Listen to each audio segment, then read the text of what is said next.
பிதாவின் சித்தம் செய்யவே என் ஆவியை உம்மிடத்தில் அர்ப்பணிக்கிறேன். ஆவியானவரே, என்னுடைய ஆவியை உம்முடைய கரத்தில் ஒப்பு கொடுக்கிறேன். ஆண்டவராக இயேசு கிறிஸ்து அந்த கல்வாரி சிலுவையில் சொன்னது போல ஆண்டவரே, உம்முடைய கரத்தில் ஆண்டவரே எப்பொழுதும் எங்கள் ஆவி இருக்கிறது. நாங்கள் மாம்சத்தின்படி அல்ல தகப்பனே, ஆவியின்படி அறியப்பட்டவர்களாய் இருக்கிறோம். நீர் எங்களை ஆவியின்படி அறிந்திருக்கிறோம். பிதாவை ஆவியினால் மாத்திரமே தொழுது கொள்ள முடியும் என்று நாங்கள் அறிந்தவர்களாய் இருக்கிறோம் தகப்பனே. உடைய பாதத்தில் நாங்கள் அர்ப்பணிக்கிறோம். உடைய திருப்பாதம் நம்பி வந்திருக்கிறோம் தகப்பனே. எங்களுக்கு கிருபை செய்யுங்க ஆண்டவரே. எங்களுடைய இரத்த கோட்டைக்குள்ளே மூடிக்கொள்ளுங்க ஆண்டவர். தேவனுக்கு கேட்கும் பலிகள் நொறுங்குண்ட ஆவி, தேவனை நொறுங்குண்டதும் நறுங்குண்டதுமான இருதயத்தை நீர் எப்பொழுதும் புறக்கணியே. கண்களை மூடி அப்பா, நொறுங்குண்ட இருதயத்தோடு, நொறுங்குண்டதும் நறுங்குண்டதுமான இருதயத்தோடு, நொறுங்குண்ட ஆவியோடு உடைய சமூகத்தில் எங்களை அர்ப்பணிக்கிறோம் தகப்பனே. எங்களை தகுதிப்படுத்துங்க ஆண்டவர். எங்களுடைய சுய நீதியினால் உடைய சமூகத்தில் நாங்கள் வர முடியாது என்று நாங்கள் அறிந்தவர்களாக இருக்கிறோம் தகப்பனே. ஆனால் நொறுங்குண்டதும் நறுங்குண்டதுமான இருதயத்தை நீர் ஒருபோதும் புறக்கணீர் என்று நாங்கள் அறிந்திருக்கிறோம். இந்த மாலை வேளையில் உடைய திருப்பாதம் நம்பி வந்திருக்கிறோம். கிருபை நிறைந்த இயேசுவே, உம்முடைய அன்பை நாங்கள் கண்டடைந்தோம். உம்முடைய சமூகத்தில் எங்களுக்கு இலை பாறுதல் தந்து எங்களை மீட்டுக் கொள்ளுங்க. எங்கள் ஆவியை உயிர்ப்பீங்க ஆண்டவர். God resurrect our spirit in the name of Jesus. இயேசுவின் நாமத்தினால் மரித்திருக்கிற ஆவி உயிர்ப்பிட ஆண்டவரே, லாசருவே வெளியே வா என்று சொன்னது போல ஆண்டவரே, இந்த ஒவ்வொருவருக்குள்ள இருக்கும் மரித்த ஆவிகளை உயிர்ப்பிக்க வல்லமையுள்ள தேவனாய் இருக்கிறீர். அதற்காக உமக்கு நன்றி நன்றி. இந்த பாடலை நாம் உணர்ந்து நம்முடைய ஆவியை ஆண்டவரிடத்தில் ஒப்பு கொடுத்து அர்ப்பணிப்போம்.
கலைத்தோரை தேற்றிடும் தெய்வம் நீர் ஒருவரே.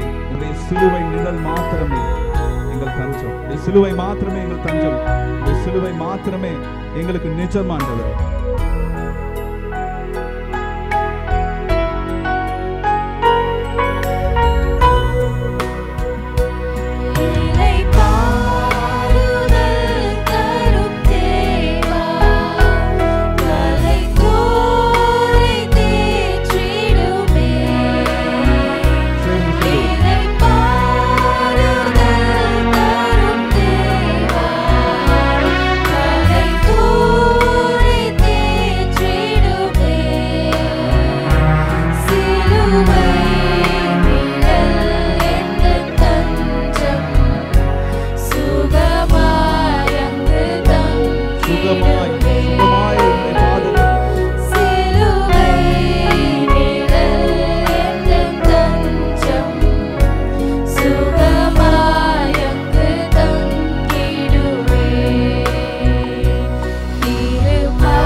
எங்களுக்கு ஜீவனாய் இருக்கிறேன், உம்முடைய ஜீவனை தந்து ஜீவனை பெற்றுக்கொள் என்று இவ்வளவாய் எங்களை அன்பு செய்தீர்கள். நன்றி இயேசுவே, நன்றி.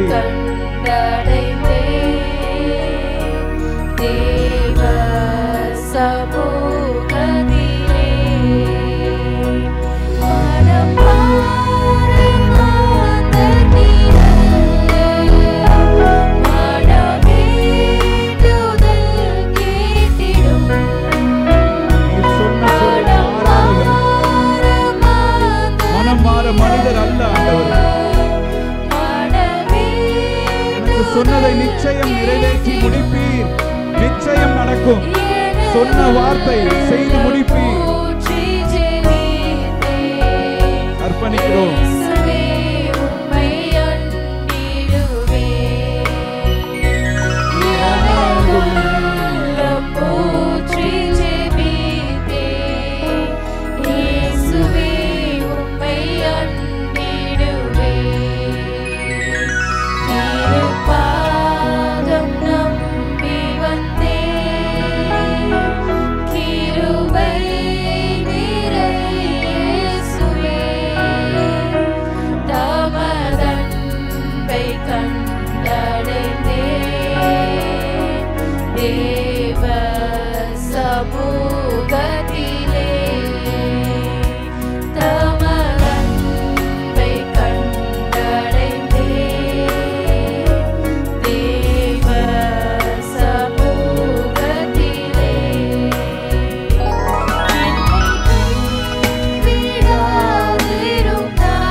சொல்லுவோமா? எந்த நேரத்திலும் எந்த சூழ்நிலையிலும் கைவிடாத தேவா,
ஆண்டவரே, பரலோகத்தில் அல்ல தகப்பனே, இந்த பூமியில நாங்கள் இருக்கும் பொழுது ஆண்டவரே ஒரு இலைப்பாறுதலான வாழ்க்கை நீர் எங்களுக்கு தருகிறீர். அதற்காக உமக்கு நன்றி. எங்களுடைய ஆவியை முழுமையாக உங்களுடைய பாதத்தில் அர்ப்பணித்து விட்டோம். நொறுங்குண்டதும் நறுங்குண்டதுமான ஆவியை உங்களுடைய பாதத்தில் அர்ப்பணிக்கிறோம் தகப்பனே. எங்களுக்கு நீர் ஆண்டவரே பயத்தின் ஆவியை அல்ல தகப்பனே, அன்பும் பெலனும் தெளிந்த புத்தியும் உள்ள நல்ல பரிசுத்த ஆவியானவரை நீர் எங்களுக்கு தந்திருக்கிறீர். வாய்களை திறந்து சொல்லுவோமா? எங்களுக்கு நீர் பலமும் அன்பும் தெளிந்த புத்தியும் உள்ள நல்ல பரிசுத்த ஆவியானவரை நீர் தந்திருக்கிறீர். மீண்டும் ஒரு விசை வாய்களை திறந்து, எங்களுக்கு பலனும் அன்பும் தெளிந்த புத்தியும் உள்ள நல்ல பரிசுத்த ஆவியானவரை எங்களுக்கு தந்திருக்கிறீர். நன்றி அப்பா. கரங்களை தட்டி ஆண்டவருக்கு நன்றி சொல்லுவோமா? ஆவியானவரே, நீர் எங்கள் மத்தியில் அசைவாடுகிற ஈவுக்காய் நன்றி. எல்லோரும் எழும்பி நின்று கரங்களை தட்டி உற்சாகமா இந்த பாடலை பாடுவோம். தலை சாய்க்கும் கல் நீரையா, மூளை கல் நீரையா.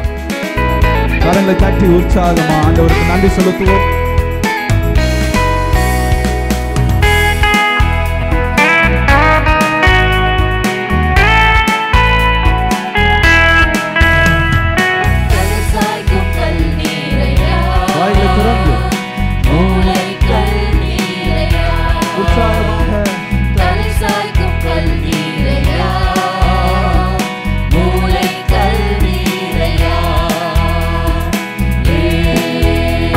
Hey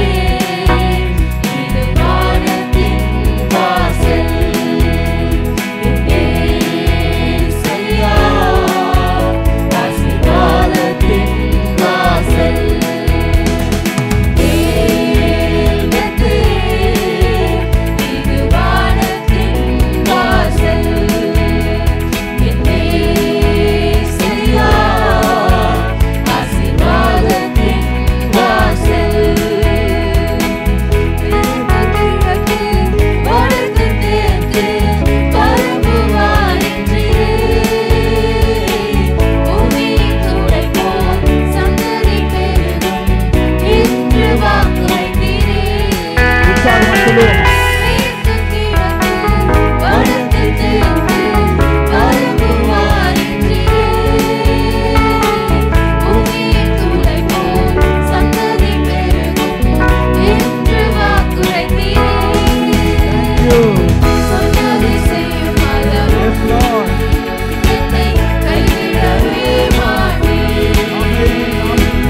சொன்னதை செய்யும் அளவு என்னை கைவிடவே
ஆண்டவராகிய இயேசு கிறிஸ்துவே, மெய்யான தேவ குமாரனே, உம்மை நம்புகிற ஒருவரும் கெட்டு போவதில்லை, உம்மை நம்புகிற ஒருவரும் வெட்கப்படுவதில்லை. வாய்களை திறந்து சொல்லுவோம் யாரும். let not everyone please open your mouth. எல்லாரும் வாய்களை திறந்து ஏசப்பா இந்த மாலை வேளையில எங்கள் உள்ளத்துல வாங்க. நாங்கள் இந்த குழந்தைகளை போல ஆண்டவருடைய சமூகத்துல தேடி வந்திருக்கிறோம். ஆண்டவரே, எங்களுடைய சிந்தையை கொண்டு அல்ல, எங்களுடைய திறமையை கொண்டு அல்ல, தாளந்தை கொண்டு அல்ல தகப்பனே, வெறுமையான பாத்திரம் என்னுடைய சமூகத்தில் எங்களை அர்ப்பணிக்கிறோம். எங்கள் ஆவியை நம்முடைய சமூகத்தில் அர்ப்பணிக்கிறோம். நொறுங்குண்டமான இருதயத்தை நம்முடைய சமூகத்தில் அர்ப்பணிக்கிறோம் தகப்பனே. நாங்கள் இருக்கிற வண்ணமாக எங்களுடைய எல்லா போராட்டங்களோடும், எல்லா கவலைகளோடும், பாரங்களோடும், கஷ்டங்களோடும் சமூகத்தில் எங்களை முழுமையாக அர்ப்பணிக்கிறோம். வாயில திறந்த நன்றி அப்பா. எங்களுக்குள்ள இருக்கும் கலக்கங்கள், பயங்கள், திகில்கள், பாரங்கள், சுமைகள் எல்லாவற்றையும் உடைய பாதத்தில் அர்ப்பணிக்கிறோம் தகப்பனே. எங்களை நீர் ஆண்டவரே இலை பாறுதலுக்குள் நிச்சயமாய் எடுத்து செல்வீர், கொண்டு வைப்பீர். உடைய வார்த்தை எங்களுக்கு இலை பாறுதல் தரும். வார்த்தை எங்களுக்கு ஜீவனாய் இருக்கிறது. உடைய வார்த்தை எங்களை உயிர்ப்பிக்கிறது. உடைய வார்த்தை எங்களை பாதுகாத்துக் கொள்கிறது. உடைய வார்த்தை எங்களை இதுவரைக்கும் நடத்தி இருக்கிறது. உடைய வார்த்தை இனிமேலும் எங்களை நடத்தி செல்லும். உடைய வார்த்தை எங்களை பலப்படுத்துகிறது. உடைய வார்த்தை எங்களை காப்பாற்றுகிறது. உடைய வார்த்தை எங்களுக்கு போதுமானதாய் இருக்கிறது. உடைய வார்த்தை எங்களுக்கு உதவுகிறது. உடைய வார்த்தை எங்களை தாங்குகிறது. உடைய வார்த்தை எங்களை தப்புவிக்கிறது. உடைய வார்த்தை எங்களுக்கு ஜீவனை தருகிறது. உடைய வார்த்தை மெய்யாகவே எங்களுக்கு விடுதலை தந்திருக்கிறது என்று நாங்கள் செய்கிறோம் அப்பா. குமாரன் விடுதலை ஆக்கினால் மெய்யாகவே விடுதலை ஆனீர்கள் என்று சொல்லி இருக்கிறப்பா. குமாரனாகி ஆண்டவராகி இயேசு கிறிஸ்துவின் வார்த்தை விடுதலை ஆக்கினால் மெய்யாகவே விடுதலை ஆனீர்கள் என்று இந்த மாலை வேளையில அப்பா நம்முடைய வார்த்தை எங்களை விடுதலை ஆக்கினதற்காக எமக்கு கொடான கொடி ஸ்தோத்திரம். மனுஷன் அப்பத்தினால மாத்திரமல்ல, உடைய வாயிலிருந்து வருகிற ஒவ்வொரு வார்த்தையினாலும் உயிர் வாழ்கிறான். இந்த வார்த்தையை ஆண்டவரை வானங்களுக்கு மேலாக, மேகங்களுக்கு மேலாக, உம்முடைய நாமத்திற்கு மேலாக நீர் உயர்த்தி வைத்திருக்கிறீர். அந்த வார்த்தை ஆண்டவராகி இயேசு கிறிஸ்து இந்த பூமிக்கு மண்ணுருவாகி அவரையே தந்து ஜீவனை பெற்றுக்கொள் என்று சொன்னாரே, அவரை உட்கொள்கிற, அவருடைய வார்த்தையை உட்கொள்கிற ஒவ்வொருவரும் இந்த மாலை வேளையில ஜீவனை பெற்றுக்கொண்டோம் என்று நாம் ஆமேன் என்று சொல்லுவோம். ஆமேன். ஆண்டவரே, உம்முடைய வார்த்தையை உட்கொண்டது நிமித்தம் நான் வாழ்ந்திருக்கிறேன். உடைய வார்த்தையை உட்கொண்டது நிமித்தம் நான் ஜீவனை பெற்றிருக்கிறேன். உடைய வார்த்தையை உட்கொண்டது நிமித்தம் நான் நிலை நிறுத்திருக்கிறேன். உடைய வார்த்தையை உட்கொண்டது நிமித்தம் நான் உயிரோடு இருக்கிறேன். உடைய வார்த்தையை உட்கொண்டது நிமித்தம் நான் கீழாகாமல் மேலாகி இருக்கிறேன். நான் வாளாகாமல் தலையாகி இருக்கிறேன். ஆண்டவரே, என்னுடைய திறமையோ தாளந்தோ ஒன்றுமே இல்லை தகப்பனே. உடைய சமூகத்தில் வெறும் மண்ணாக, களிமண்ணாக உடைய பாதத்தில் எங்களை அர்ப்பணிக்கிறோம். நீர் குயவன். உம்முடைய பரிபூர்ண சித்தத்திற்கு எங்களை ஒப்புக் கொடுக்கிறோம். பிதாவே, உடைய திருவுள்ளத்தை இந்த பூமியிலே நிறைவேற்றவே இந்த கூட்டத்திற்கு எங்களை கொண்டு வந்திருக்கிறேன். இந்த உலகத்துல நான் கார் வாங்கணும், வீடு வாங்கணும், இதெல்லாம் பின்னே கூட கொடுக்கப்படும் என்று நீங்க சொல்லி இருக்கிறீங்களப்பா. இந்த உலகத்தின் தேவைகளை நிச்சயம் ஆண்டவர் சந்திப்பார். ஆனாலும் இந்த கூடுகையில நம்ம இருதயத்தை அர்ப்பணிப்போமா? பிதாவே, உங்களுடைய திருச்சித்தத்திற்கு எங்களுடைய ஆவியை நாங்கள் ஒப்புக் கொடுக்கிறோம். நீர் இந்த நாள் முதற்கொண்டு எந்த நோக்கத்திற்காக இந்த பூமியிலே என்னை வைத்திருக்கிறீர் என்று நாங்கள் அறிந்து தெரிந்து உம்முடைய வார்த்தையை படித்து புரிந்து இனி முழுமையாக எங்கள் இயல்பின்படி அல்ல தகப்பனே, உம்முடைய ஆவியின்படி எங்களுடைய உயிர்ப்பிக்கப்பட்ட ஆவியோடு இணைந்து உம்முடைய திருச்சித்தத்தை நிறைவேற்றுவோம். வாயில திறந்து சொல்லுவோம், பிதாவே, உம்முடைய திருச்சித்தத்தை நிறைவேற்றவே என்னுடைய ஆவியை நீர் உயிர்ப்பித்திருக்கிறீர். உம்முடைய தூய ஆவியானவர் எனக்கு அதற்காகவே கொடுக்கப்பட்டுள்ளார். இயேசுவை போல கடைசி பரியந்தம் உம்முடைய திருச்சித்தத்தை நிச்சயமாய் நிறைவேற்றுவேன். நான் உண்மையுள்ளவனாய் இருப்பேன். ஆமேன். கரங்களை தட்டுவோமா? நன்றி அப்பா. இந்த மாலை வேளையில முழுமையாக எங்கள் ஆவி, ஆத்மா, சரீரத்தை உடைய பாதத்தில் அர்ப்பணிக்கிறோம். இந்த உலகத்தின் தேவை நிச்சயமா உங்களுக்கு சந்திக்கப்படும். Price the Lord. ஆமென். அமர்ந்து கொள்வோம். Price the Lord. கண்களை மூடி ஒரு நிமிடம் நல்ல ஆண்டவரை நோக்கி பார்ப்போம். நல்ல ஆண்டவரே, உம்மை நன்றியோடு உம்மை போற்றுகிறோம், துதிக்கிறோம். இந்த அருமையான நல்ல வேலைக்காய் தகப்பனை நாங்கள் உமக்கு நன்றி செலுத்துகிறோம். ஆண்டவரே, இந்த புதிய வருடத்தினுடைய 2வது மாதத்தின் முதல் ஞாயிற்றுக்கிழமையில் உம்முடைய சமூகத்தில் எங்களை நீர் கூட செய்திருக்கிறீர். ஆண்டவரே, உம்முடைய வல்லமை, உம்முடைய வார்த்தையின் வல்லமை, உம்முடைய உயிர்ப்பிக்கிற ஆவியானவருடைய வல்லமை இந்த பூமியில் எங்களோடு கூட இருந்து எங்களை நடத்துவதற்காய், எங்களை பாதுகாப்பதற்காய், எங்களை பேணி உம்முடைய வழிகளிலே நடக்கச் செய்வதற்காய் ஆண்டவரே நாங்கள் உமக்கு நன்றி செலுத்துகிறோம். ஆண்டவரே, இப்பொழுதும் உம்முடைய வார்த்தைகளுக்கு நேராக எங்களை சாய்க்கிறோம்.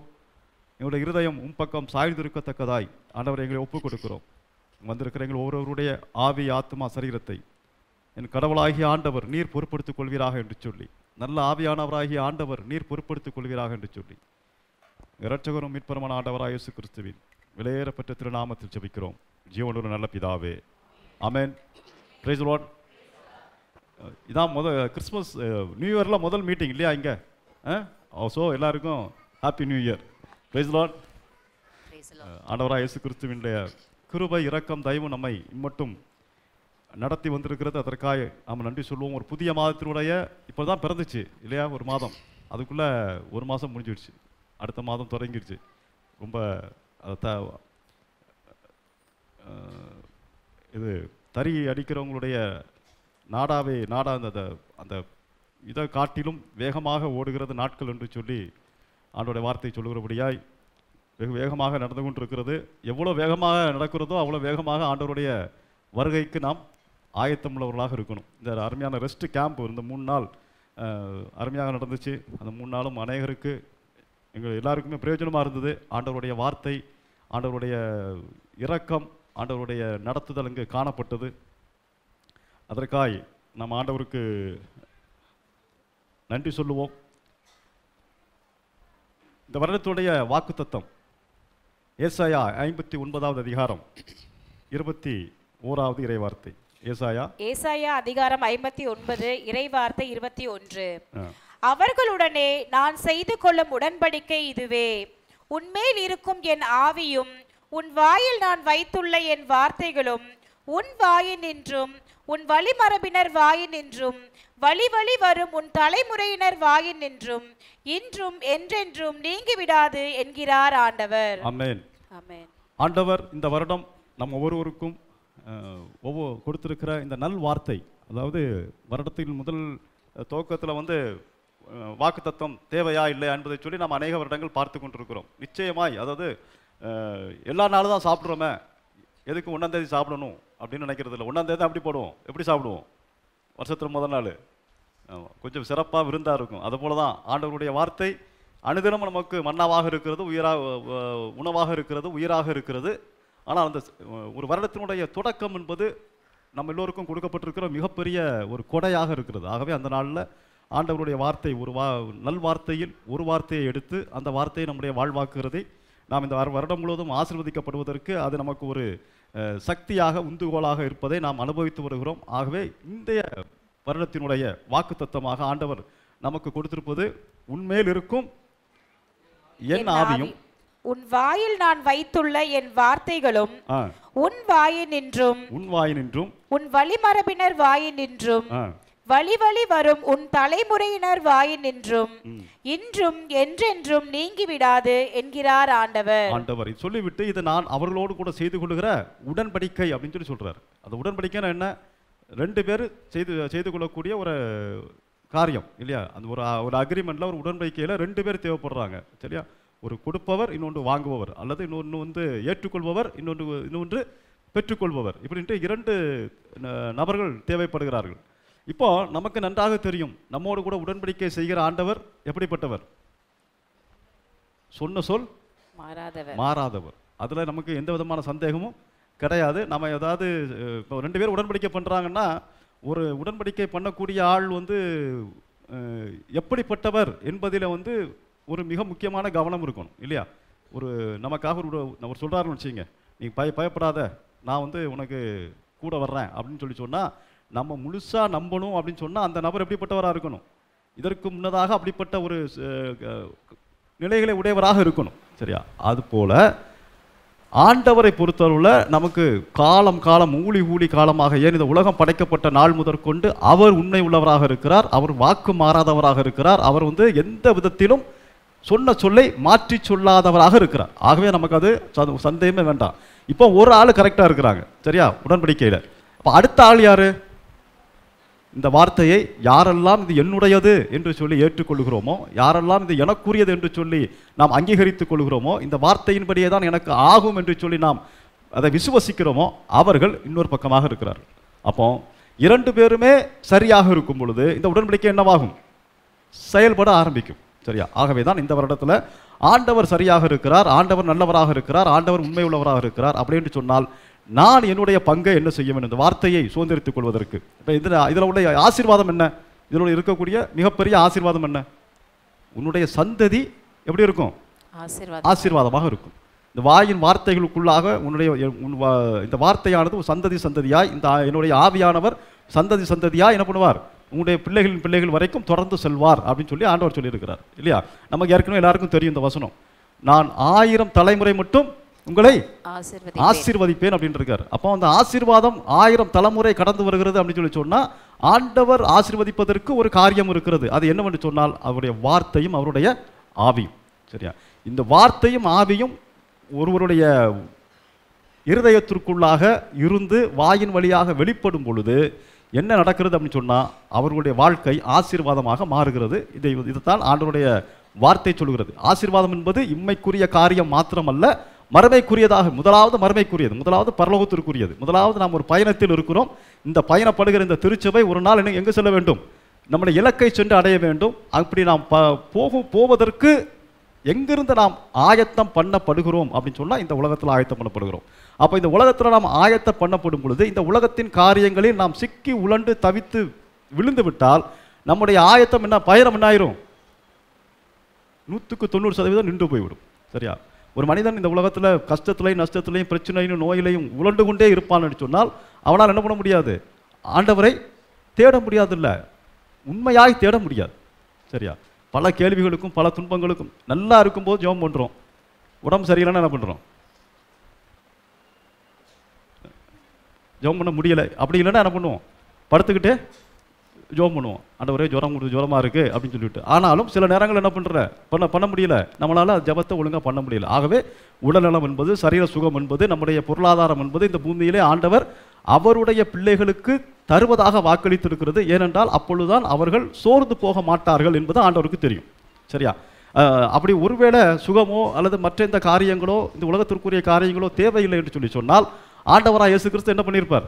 இந்த பூமிக்கு வந்தப்போ யாரையும் சுகப்படுத்தி இருக்க மாட்டார், யாருக்கும் உணவளித்து இருக்க மாட்டார் இல்லையா? யாரையும் என்ன பண்ணியிருக்க மாட்டார்? பாவங்களை மன்னித்திருக்க மாட்டார். நற்செய்தியை மாத்திரம் அவர்களுக்கு அறிவித்து விட்டு உன் பாவங்கள் மன்னிக்கப்பட்டன்னு சொல்லிட்டு என்ன பண்ணியிருக்கலாம்? அவர் போயிருக்கலாம். அவர் இவ்வளவு அற்புதங்களை செய்து காட்டுவது எதற்கு அப்படின்னு சொல்லி சொன்னால், நான் உங்களோடு கூட இருக்கும் பொழுது நீங்கள் ஆசீர்வாதமாக இருப்பீர்கள். அப்போ வார்த்தையானவர் ஆசீர்வதிக்கக்கூடியவர், ஆசீர்வாதமானவர். இந்த ஆசீர்வாதம் நம்முடைய பிள்ளைகளை கடந்து செல்லும், 1000 தலைமுறைகள் கடந்து செல்லும் என்பதை ஆண்டவருடைய வார்த்தை நமக்கு உத்தரவாதம் தருகிறபடியினால் இதுக்கு நாம் என்ன செய்யணும்? ஒரு கேள்வி இங்கே யாராவது பதில் சொல்லுங்களேன். பிள்ளைங்க ஆசீர்வாதமாக இருக்கணும், நாம் என்ன செய்யணும்?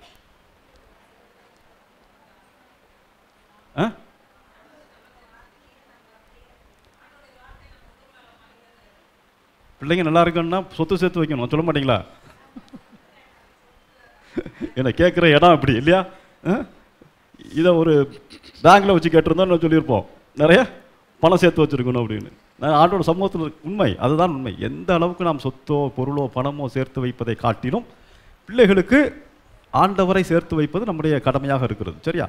இதில் ஒரு பெரிய காரியம் என்னவென்று சொல்லி சொன்னேன். இந்த வருடம் ஆண்டவர் நம்முடைய பிள்ளைகளுக்குரிய ஆண்டாக இதை தந்திருப்பதற்கு நான் நம்புகிற ஒரு காரியம் என்னவென்று சொல்லி சொன்னால், நிறைய பக்தி உள்ள தாய் தகப்பன்மார்களுக்கு ஒரு சந்தேகம் இருக்குது. ஏன்னா நம்ம பிள்ளை சொன்ன பேச்சு கேட்க மாட்டேன்றானே, நம்ம பிள்ளை நம்ம சொல்கிறபடி கோயிலுக்கு வர மாட்டேன்றானே இவன் அப்படின்னு சொல்லிட்டு சந்தேகங்கள் இருக்கு இல்லையா? இந்த சந்தேகங்கள்லாம் இன்றைக்கு ஆண்டவர் என்ன பண்ணுவார்? நம்மிடமிருந்து எடுத்து போட்டு விடுவார். சரியா? இப்போ அதை நம்ம கவனமாக செவி கொடுப்போம். அப்படின்னா முதலாவது நம்முடைய பிள்ளைகள் ஆசீர்வாதமாக இருப்பதற்கு யார் பொறுப்பாளிகளாக இருக்கிறாங்க? பெற்றோர்கள் பொறுப்பாளிகளாக இருக்கிறாங்க. சரியா? அப்போ இந்த ஆவிக்குரிய ஆசீர்வாதம் கடந்து செல்வதற்கும் யார் பொறுப்பாளிகளாக இருக்கிறாங்க? பெற்றோர்கள் தான் பொறுப்பாளிகளாக இருக்கிறார். ஏனென்றால் அந்த வார்த்தை சொல்கிறது, மறுபடியும் வாசிங்கள். அவர்களுடன் நான் செய்து கொள்ளும் உடன்படிக்கை இதுவே, உன்மேல் இருக்கும் என் ஆவியும் உன் வாயில் நான் வைத்துள்ள என் வார்த்தைகளும். யார் மேல் இருக்கிற ஆவி? இப்போ எல்லாரும் சொல்லணும், யார் மேல இருக்கிற ஆவி? என்மேல். என் மேல் இருக்கு. யார் மேல் இருக்கிற வார்த்தை? யார் வாயில் இருக்கிற வார்த்தை? என் வாயில். அப்போ முதல்ல உன் வாயில் நான் வைத்துள்ள. இப்போ உடன்படிக்கை பண்றதுல 2 பேர் இருக்கிறாங்கன்னு சொன்னேன். ஒரு ஆள் எப்படிப்பட்டவர்? உண்மை உள்ளவர், நல்லவர், வாக்கு மாறாதவர், சொன்ன சொல்லை மாற்றாதவர். இப்போ உங்க வாயில ஆண்டவர் வார்த்தையை வச்சிருக்காரா இல்லையா? வச்சிருக்காரா இல்லையா? யாராவது இருக்கீங்களா எனக்கு ஆண்டோட வார்த்தையை நான் இது வரைக்கும் சொன்னதே இல்லை, இந்த வார்த்தையை பற்றி எனக்கு தெரியவே தெரியாதுன்னு சொல்லக்கூடிய யாராவது இருக்குமா? இல்லை. அப்போ நம்ம வாயில் என்ன இருக்கு? வார்த்தை இருக்கு. உண்மையில் அடுத்தது வாயில் வைத்துள்ள வார்த்தையும் உண்மையில் இருக்கும் என் ஆவியும். உண்மையில் இருக்கும் என் ஆவியும். இப்போ சொல்லுங்க, நமக்குள்ள ஆவி இருக்கு. ஆவியானவர் இருக்கிறாரா? இருக்கிறாரா? இருக்கிறார். Very good. அப்போ 2 பேர் இருக்கிறாங்க, சரியா? இந்த ஆண்டோட ஆவியானவரும் இருக்கிறார், அவருடைய உயிருள்ள ஜீவ வார்த்தையும் இருக்கிறது, அவருடைய உயிருள்ள ஆவியானவரும் இருக்கிறார். இப்போ நீங்கள் வந்து ஒருவேளை நான் ஆவியானவர் எனக்குள்ள இல்லையே அப்படின்னு சொன்னால் உங்களுக்கு ஒரு நற்செய்தியை சொல்லுகிறேன். அவருடைய வார்த்தையானது ஆவியும் ஜீவனுமாக இருக்கிறது. நீங்கள் வார்த்தை உங்களுக்குள்ள உங்கள் இதயத்தில் இருந்தால் நீங்கள் நம்பலாம். ஏன்னா ஒரு அளவான உங்களை, அதாவது வரங்கள் செய்வதற்கோ அல்லது தீர்க்கதரிசனம் சொல்வதற்கோ இதுக்கு தனிப்பட்ட அது கிஃப்ட். ஆனால் வார்த்தை உள்ளுக்குள் இருக்கும் பொழுது யார் இருக்கா? பிதா, குமாரன், பரிசுத்த ஆவியானவர் உங்களுக்குள் இருக்கிறார். இதை நம்பணும் முதல்ல, சரியா? அப்போ வாயில் வைத்திருக்கிற வார்த்தையும் எனக்குள் இருக்கிற என்மேல் இருக்கக்கூடிய ஆவியும் என்ன பண்ணுமா? உன் வாயின் என்றும் உன் வழிமரபினர் வாயின் என்றும் வழி வழி வரும் உன் தலைமுறையினர் வாயின் என்றும் இன்றும் என்றென்றும் நீங்கி விடாது என்கிறார் ஆண்டவர். என்றைக்குமே அது என்ன பண்ணாது? நீங்கி விடாது. இதை முதலாவது என்ன பண்ணாம விசுவசிக்கும், சரியா? அப்ப விசுவசிக்கணும்னு சொல்லி சொன்னா இந்த வார்த்தை வந்து எப்படிப்பட்டது அப்படின்னு சொல்லி தெரியும். நம்ம வாயில வைக்கப்பட்டிருக்கிற இந்த வார்த்தை எப்படிப்பட்டது எடுத்து வாசிக்கலாம். யோவான் 1வது அதிகாரம் 1வது இறைவார்த்தை. யோவான் 1:1. யோவான் அதிகாரம் 1 இறைவார்த்தை 1. தொடக்கத்தில் வாக்கு இருந்தார், அவ்வாக்கு கடவுளோடு இருந்தார், அவ்வாக்கு கடவுளாயும் இருந்தார். நம்ம மாத்திரம் தான் எப்படி வாசிப்போம்? என்னது? தொடக்கத்தில் வாக்கு இருந்தார், அவ்வாக்கு கடவுளோடு இருந்தார், அவ்வாக்கு கடவுளாயும் இருந்தார். வாக்கு இருந்தது அப்படின்னு சொன்ன உடனே நமக்கு ஒரு என்ன வந்துருது? வாக்குங்கிறது வந்து ஒரு ஏதோ ஒரு வார்த்தை அப்படிங்கிட்டு. வார்த்தை அல்ல, அவர் வார்த்தையானவர், சரியா? அப்போ வாக்கு அப்படின்பது அவருக்கு தொடக்கத்தில் இருந்த பெயர், சரியா? எப்படி இப்போ இயேசுன்னு ஒரு பெயர் அவருக்கு கொடுக்கப்பட்டிருக்கிறதோ அதே போல அவருக்கு முதலாவது கொடுக்கப்பட்ட பெயர் எது? வார்த்தை, சரியா? ஆகவே தொடக்கத்தில் வாக்கு இருந்தது, வார்த்தை இருந்தார், அவ்வாக்கு கடவுளோடும் இருந்தார், அவ்வாக்கு கடவுளாயும் இருந்தார், கடவுளாயும் இருந்தார். வாக்கு என்னும் அவரே தொடக்கத்தில் கடவுளோடு இருந்தார். ஏன் நாம அது முதல்ல இருந்தார்னு வாசிக்கிறோம்னா அடுத்த வரைய என்ன சொல்லுது? அந்த அவர் வாக்கு என்னும் அவரே தொடக்கத்தில் கடவுளோடு இருந்தார். அனைத்தும் அவரால் உண்டாயின, உண்டானது எதுவும் அவரால் அன்றி உண்டாகவில்லை. அவரிடம் வாழ்வு இருந்தது, அவ்வாழ்வு மனிதருக்கு ஒளியாய் இருந்தது, அந்த ஒளி இருளில் ஒளிர்ந்தது. சரி, இப்போ அப்படியே 14ஆம் வசனம் வாசிங்க. ஒளியான அவர் உலகில் இருந்தார். 14 வாக்கு மனிதனானார். வாக்கு அப்படின்னு பரலோகத்தில் இருந்தார் இல்லையா? அவர் என்னவானார்? மனிதராக மாறினார், சரியா? மனிதராக மாறினார், நம்மிடையே குடிகொண்டார். அவரது மாட்சியை நாங்கள் கண்டோம். அருளும் உண்மையும் நிறைந்து விளங்கிய அவர் தந்தையின் ஒரே மகன் என்னும் நிலையில் இம்மாட்சியை பெற்றிருந்தார். அப்போ வாக்கு மனிதனாக இருந்தார், வாக்கு தொடக்கத்தில் இருந்தார். அவர் என்ன பண்ணாரு? இந்த பூமிக்கு மனிதனாக வந்தார், மனிதனாக வந்து நம்மிடையே குடிகொண்டிருக்கிறார். இப்போ இந்த வாக்கு எனப்படுகிற இந்த வார்த்தையானவர் தான் வார்த்தையாக வார்த்தை வடிவத்திலே, இறைவார்த்தை வடிவத்திலே எங்க இருக்கிறார்? நம்முடைய இருதயத்திற்குள் இருக்கிறார், நம்முடைய உள்ளத்திற்குள் இருக்கிறார், நம்முடைய வாயிலிருந்து அவர் என்ன பண்றாரு? வெளிப்படுகிறார், சரியா? இப்போ இந்த வார்த்தையானது எப்படிப்பட்டது அப்படின்னா திருப்பாடல்கள் 119 89 91 வரை வாசிக்கலாம். திருப்பாடல்கள் 119 இறைவார்த்தைகள் 89 முதல். ஆண்டவரே, என்றென்றைக்கும் உள்ளது உமது வாக்கு, விண்ணுலகை போல் அது நிலைத்துள்ளது. தலைமுறை தலைமுறையாய் உள்ளது உமது வாக்கு பிறழாமை. நீர் பூவுலகை உறுதியாய் இருக்க செய்தீர், அது நிலை பெற்றுள்ளது. உம் ஒழுங்குமுறைகளின் படியே அனைத்தும் இன்று வரை நிலைத்துள்ளன. ஓகே, அதாவது ஆண்டவரே உள்ளது வாக்கு. அப்போ வார்த்தை என்பது நம்ம எப்படி சந்ததி சந்ததியாய் தலைமுறை தலைமுறையாய் இந்த வார்த்தை என்னுடைய பிள்ளைகளுக்கு கடந்து செல்லுமா அப்படின்னு சொல்லி சொன்னால், எனக்குள் அவர் வார்த்தை இருக்கும் என்று சொல்லி சொன்னால், எனக்குள் அவருடைய வார்த்தையை வைத்திருப்பார் என்று சொல்லி சொன்னால், இந்த வார்த்தையானது என்றென்றைக்கும் உள்ளது, தலைமுறை தலைமுறையாய் கடந்து செல்லக்கூடியது. சரியா? நம்ம நினைக்கலாம், ஐயோ நம்ம வந்து இந்த காலம் கெட்டு கிடக்கிறத, இன்னொரு 25 வருஷத்துக்கு அப்புறம் நம்ம பிள்ளைங்களாம் வளர்ந்து பெரியவங்கள ஆன பிறகு இந்த காலம் எப்படி இருக்கிறதோ தெரியலையே, அப்போ நம்ம பிள்ளைங்கள் எப்படி இருப்பாங்களோ தெரியலையே, இப்போ இருக்கிற அந்த பயம் இருக்கு இல்லையா, நம்ம ஆண்டவருக்குள்ளே இருக்கிறோம், ஆண்டவர் நம்ம பரலோகத்துக்கு போகணும்னு நினைக்கிறோம், நம்ம பிள்ளைங்க வந்து அப்படி இல்லையே அப்படின்னு சொல்லிட்டு அநேகருடைய கேள்வியிலே நான் கேட்டிருக்கிறேன். அப்போ நம்ம இப்போ அதை எப்படி மாற்றுறது அப்படின்னா, இந்த கேள்வி எனக்குள்ள ரொம்ப நாளாக இருந்துகிட்டே இருந்துச்சு. இந்த வருடம் ஆண்டவர் நமக்கு ஒரு ஒரு உத்தரவாதத்தையும் ஒரு வெளிச்சத்தையும் ஒரு பதிலையும் தந்திருக்கிறார். அது என்னவென்று சொன்னால், நம் மூலமாக நம்முடைய பிள்ளைகளுக்குள்ளாக அந்த வார்த்தை என்ன பண்ணும், கடந்து செல்லும். நம்மேல் இருக்கிற ஆவியானவர் என்ன பண்ணுவார், நம் மூலமாக நம்முடைய பிள்ளைகளுக்கு கடந்து செல்வார். கடந்து சென்று அவர் செய்ய வேண்டியதை செய்ய வேண்டிய நேரத்தில் கண்டிப்பாக செய்வார். இதை முதல்ல என்ன பண்ணணும், நம்பணும். இதை நம்பணும். இதை நம்பாமல் நம்ம சூழ்நிலைகளை பார்த்து, நடக்கிற காரியங்களை பார்த்து இது இப்படியா இருக்குமோ அப்படியா இருக்குமோ அப்படின்னு சொல்லி என்ன பண்ணக்கூடாது, நம்முடைய மனதை என்ன பண்ணிடக்கூடாது, சோர்வுற்று விடக்கூடாது. ஏனென்றால் நாம் சோர்வுற்றோம் என்று சொல்லி சொன்னால் நாம் அந்த வார்த்தையையும் அந்த ஆவியையும் என்ன பண்ணல, நாம் விசுவசிக்கவில்லை என்று சொல்லி அர்த்தம். சரியா? இப்போ ஆகவே இந்த வாக்கு என்பது, வாக்கு பிறலாமை என்பது இது தலைமுறை தலைமுறைக்கும் உள்ளது.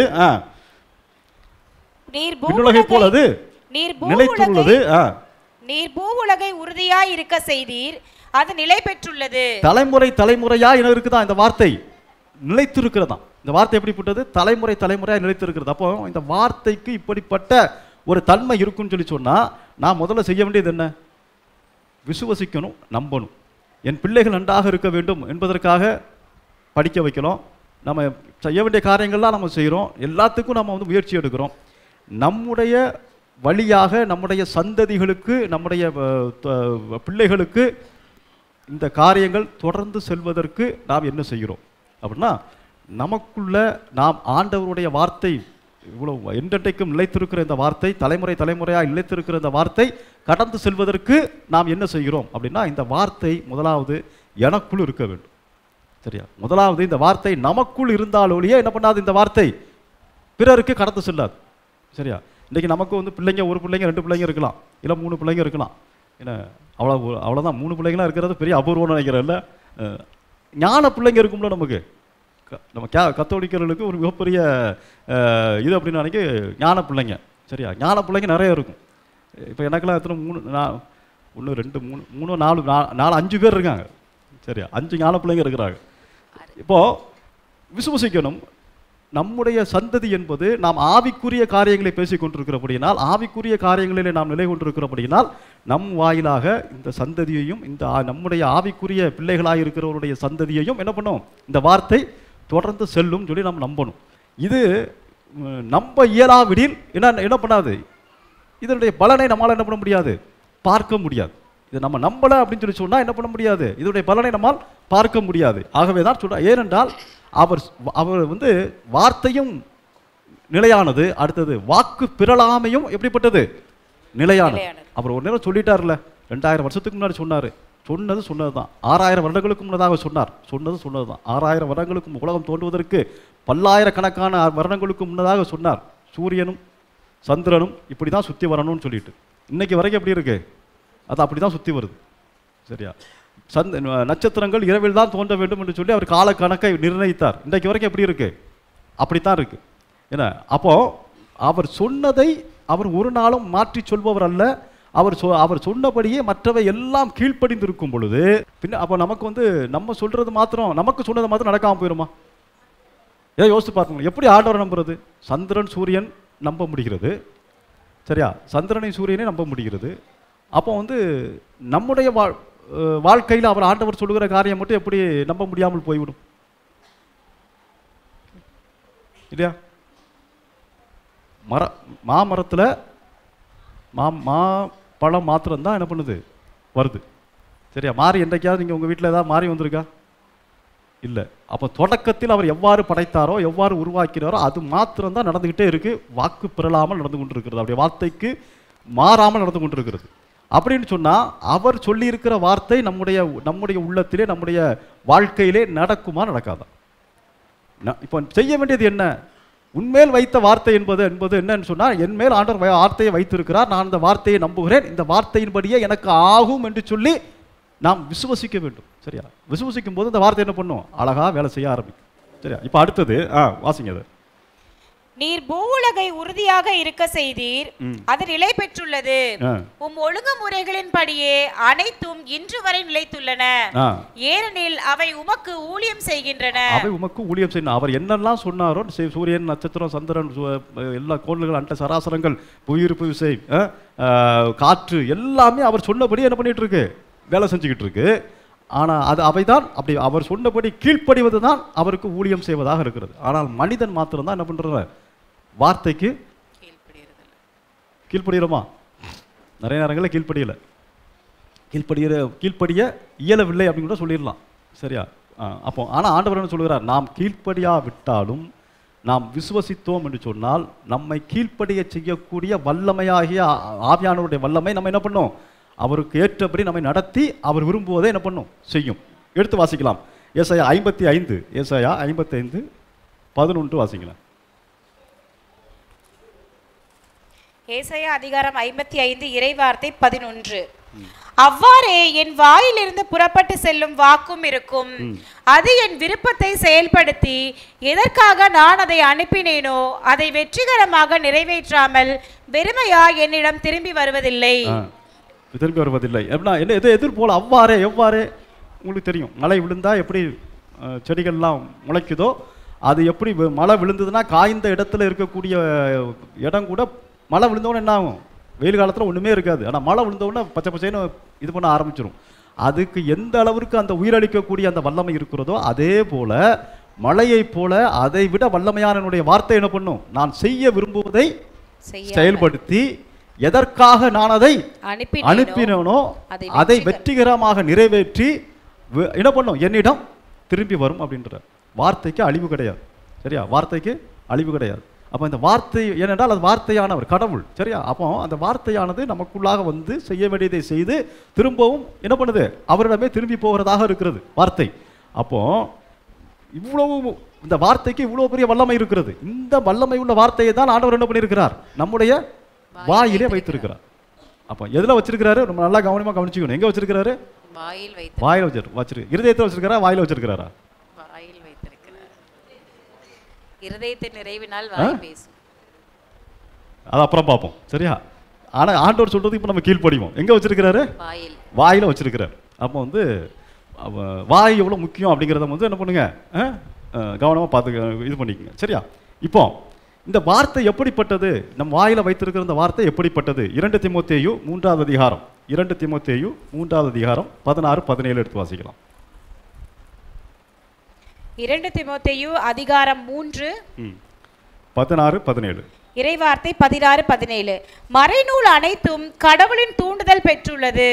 அது கற்பிப்பதற்கும் கண்டிப்பதற்கும் சீராக்குவதற்கும் நேர்மையாக வாழ பயிற்றுவிப்பதற்கும் பயனுள்ளது. இவ்வாறு கடவுள் மனிதர் தேர்ச்சி பெற்று நற்செயல் அனைத்தையும் செய்ய தகுதி பெறுகிறார். இப்போ நமக்குள்ள வைத்திருக்கிற இந்த வார்த்தை இருக்கு அல்லவா? இந்த வார்த்தை முதலாவது என்ன? வல்லமை உள்ளது, வாக்குமாறது, தலைமுறையாக கடந்து செல்வதாக இருக்கிறது. சரியா? இப்போ நமக்கு பிரச்சனை என்ன? ஒருவேளை என்ன பண்ணுறது? நம்முடைய பிள்ளைகளின் பிள்ளைகள் ஆண்டவருக்கு பிரியமானவர்களாக இருப்பார்களா மாட்டார்களா அப்படின்னு சொல்லிட்டு நமக்கு ஒரு சந்தேகம் வருது. சரியா? இப்போ என்ன? அப்போ நான் என்ன சொல்கிறேன்? வார்த்தையை என்ன பண்ணணும்? நம்ம நம்பணும். ஏனென்றால் அந்த வார்த்தை எப்படிப்பட்டது? வார்த்தை எப்படிப்பட்டது? மறைநூல் அனைத்தும் நீங்க 15 வாசிங்களேன். நீ குழந்தை பருவம் முதல் திறமறை நூலை கற்று அறிந்திருக்கின்றாய். இது இயேசு கிறிஸ்துவின் மீதுள்ள நம்பிக்கையால் உன்னை மீட்புக்கு வழிநடத்தும் ஞானத்தை அளிக்க வல்லது. மறைநூல் என்று சொல்லக்கூடிய ஆண்டவருடைய வார்த்தையானது முதலாவது மீட்பிற்கு ஏற்ற வழியில் ஞானத்தை அளிக்க வல்லதாக இருக்கிறது. ஏன்னா நம்ம என்ன பயப்படுறோம்? வருங்காலம் எப்படி இருக்கிறதோ தெரியலையே. வருங்காலத்தில் நம்மெல்லாம் ஒருவேளை பரலோகத்துக்கு போயிடுவோம், நம்ம பிள்ளைங்க பரலோகத்துக்கு போவாங்களா, சூழ்நிலைகள் எப்படி இருக்கிறதே அப்படின்னா நம்ம செய்ய வேண்டியது என்ன? நமக்குள் இருக்கிற அந்த வார்த்தை நம்முடைய பிள்ளைகளுக்குள் இருக்கிறதா என்று சொல்லி கவனிக்க வேண்டியது நம்முடைய கடமை. சரியா? இப்போ இந்த வார்த்தை எப்படிப்பட்டது? இந்த வார்த்தை ஞானத்தை அளிக்கக்கூடிய, மீட்பளிக்கக்கூடிய வல்லமை உடையதாக இருக்கிறது. இப்போ பிரச்சனை என்ன? அவங்களுக்குள்ள போய்ச்சா போகலையா அப்படிங்கிறது இல்லை. முதல்ல எனக்குள் இந்த வார்த்தையை நான் வைத்திருக்கிறேனா அப்படிங்கிறது தான் முக்கியம். இந்த வார்த்தை எனக்குள் இருக்கிறதா? ஏனென்றால் எனக்குள் இருந்தால் என் பிள்ளைகளுக்கு செல்லும் என்று சொல்லி என்ன சொல்லுகிறது? ஆண்டவருடைய வார்த்தை சொல்லுகிறது. நான் அதை நம்பணும். எனக்கு நான் அங்கே பார்க்க வேண்டிய அவசியம் இல்லை. ஏன்னா அங்கே வந்து எனக்கு வேற மாதிரி கூட இருக்கலாம், சரியா? சூழ்நிலைகள் மாறுதலாக கூட இருக்கலாம். ஆனால் நான் அவருடைய வார்த்தைக்கு கீழ்ப்படிந்து, நான் அவருடைய வார்த்தையை ஏற்றுக்கொண்டு, நான் அவருடைய வார்த்தையை எனக்குள்ளாக வைத்திருக்கும் பொழுது இந்த வார்த்தை என்ன பண்ணுது? கடந்து என்னுடைய பிள்ளைகளுக்கு நேராக செல்கிறது. ஏனென்றால் இந்த வார்த்தை என்ன பண்ணும்? அப்படி போய் மறைநூல் அனைத்தும் கடவுளின் தூண்டுதல் பெற்றுள்ளது. அது கற்பிப்பதற்கும் கண்டிப்பதற்கும் சீராக்குவதற்கும் நேர்மையாக வாழ சொல்லுங்க. அதாவது அது கற்பிப்பதற்கும், பிள்ளைகளுக்கு என்ன தெரியலையோ அதை ஆண்டவருடைய வார்த்தை அவர்களுக்குள் இருந்தால் என்ன பண்ணும்? அது அவர்களுக்கு கற்பிக்கும். அடுத்தது கண்டிப்பதற்கும், அது அவர்கள் ஒருவேளை வழிகளை விட்டு விலகும் பொழுது அந்த வார்த்தை என்ன பண்ணும்? அது அவர்களை கண்டிக்கும். சீராக்குவதற்கும், அவர்களை கண்டித்து அவர்கள் என்ன பண்ணும்? அந்த வார்த்தை அவர்களை சீராக்கும். நேர்மையாக வாழ பயிற்றுவிப்பதற்கும், நேர்மையாக கடவுளுக்கு பிரியமான ஒரு வாழ்க்கையை இந்த பூமியில் வாழ அவர்களை பயிற்றுவிக்கும். இவ்வாறு இதெல்லாம் இந்த என்ன பண்ணும்? இந்த வார்த்தை செய்யும். சரியா?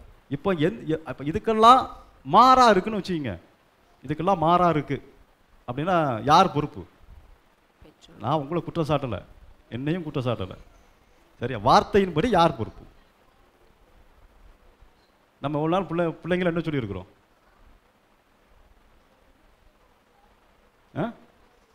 பொறுப்பா இல்லையான்னு பின்னாடி பார்க்கலாம். சரியா? நம்ம வந்து ஒருவேளை அப்படி ஒரேடியாக சொல்லிட முடியாதுல்ல. இல்லை நம்ம எவ்வளோ பக்தியாக இருக்கிறோம், ஆண்டோட வார்த்தையை இது பண்ணுறோம், எல்லாம் பண்ணுறோம், எப்படி இப்போ நம்ம பொறுப்பாளியாக முடியும்? ஒருவேளை நம்ம பொறுப்பாக இல்லாமல் கூட இருக்கலாம் இல்லையா? பார்க்கலாம். சரியா? அப்போ இந்த வார்த்தை நமக்குள் இருந்தால் இந்த வார்த்தை என்ன பண்ணும்? நம்முடைய பிள்ளைகளை போய் சென்று, அதாவது ஒவ்வொன்றுக்கும் ஒரு காலம் இருக்குது, ஒவ்வொன்றுக்கும் ஒரு நேரம் இருக்குது. சரியா? ஒருவேளை அந்த அவர்களுக்குரிய காலத்தில் அது நம் கண்களுக்கு தெரியாமல் இருந்தால் கூட ஒன்றை விசுவசிக்க வேண்டும், ஒன்றை நம்ப வேண்டும். என்ன? இந்த நான் என்னுடைய வாயில் வைத்திருக்கிற வார்த்தையும் எனக்குள் இருக்கிற ஆவியானவரும் என்னுடைய பிள்ளையை, என்னுடைய சந்ததியை என்ன பண்ணுவார்? அவர் சீராக்கியே ஆவார், ஆசீர்வதித்தே ஆவார், அவருக்கு தேவையானவற்றை தந்தே ஆவார், அவரை உயர்த்தி வைத்தே ஆவார். இப்போதெல்லாம் என்ன பண்ணலாம நம்ப ஆரம்பிக்க வேண்டும். நம்பணும். நம்பிக்கையை தவிர விசுவாசத்தினால்தான் நீதிமான், கடவுளுக்கு ஏற்புடையவர்கள் பிழைக்க முடியும். இது இல்லாமல் வேற எந்த வழியிலும் என்ன பண்ண முடியாது? பிழைக்க முடியாது. சரி, இப்போ இதுக்கெல்லாம் அப்போ யார் பொறுப்பு அப்படிங்கிறத நம்ம ஒரு கேள்வியோடு கூட வைத்துக்கொள்வோம். சரியா? இப்போ அடுத்தது இது என்ன பண்ணுகிறது? இது நம்முடைய வழிமரபையே சீராக்குகிறது. சரியா? நம்முடைய நம்பணும். இது நம்ம பார்வைக்கு அற்புதம்னா என்ன? அற்புதம்னா என்ன? மிராக்கிள்னா என்ன? நம்ம கண்ணுக்கு மாறாக இருப்பது, எதிர்பாராமல் நாம் எதிர்பார்க்கிறதுபடி இல்லாமல் இருப்பது, அப்படி நாம் எதிர்பார்க்கிறபடி மாறுவதற்கு பேர் தான் என்னது? அற்புதம். சரியா? அப்போ இந்த வார்த்தை என்ன பண்ணும்? நம்முடைய சந்ததியை, வழிமரபை நிச்சயமாக என்ன பண்ணும்? சீராக்கும் என்று சொல்லி நாம் என்ன பண்ணும்? நம்பணும். ஆமாண்டவரே, என்னுடைய பார்ப்பதற்கு இது இப்படி இருக்கலாம், ஆனால் நான் அதை நம்பலை, உங்களுடைய வார்த்தையை நம்புகிறேன். நீங்கள் உங்கள் வார்த்தை சொல்லியிருக்கு, என் வாயில் வைத்த வார்த்தையும் என் மேல் இருக்கக்கூடிய ஆவியும் என்னுடைய வழிமரபை என்ன பண்ணும்? சீராக்கும் என்று சொல்லியிருக்கிறது. ஆகவே என்ன பண்ணுறேன்? நான் நம்புகிறேன். அந்த வார்த்தை ஏற்ற வேலையில், ஏற்ற நேரத்தில் கற்பிக்கும், கண்டிக்கும், திருத்தும், அவர்களை சீராக்கும். சரியா? அதாவது எல்லாமே நல்லா ஒன்று புரிஞ்சுங்க. எல்லாமே ஒரு மனிதன் நல்லவனாக இருப்பதற்கும் கெட்டவனாக இருப்பதற்கும் எது காரணம்?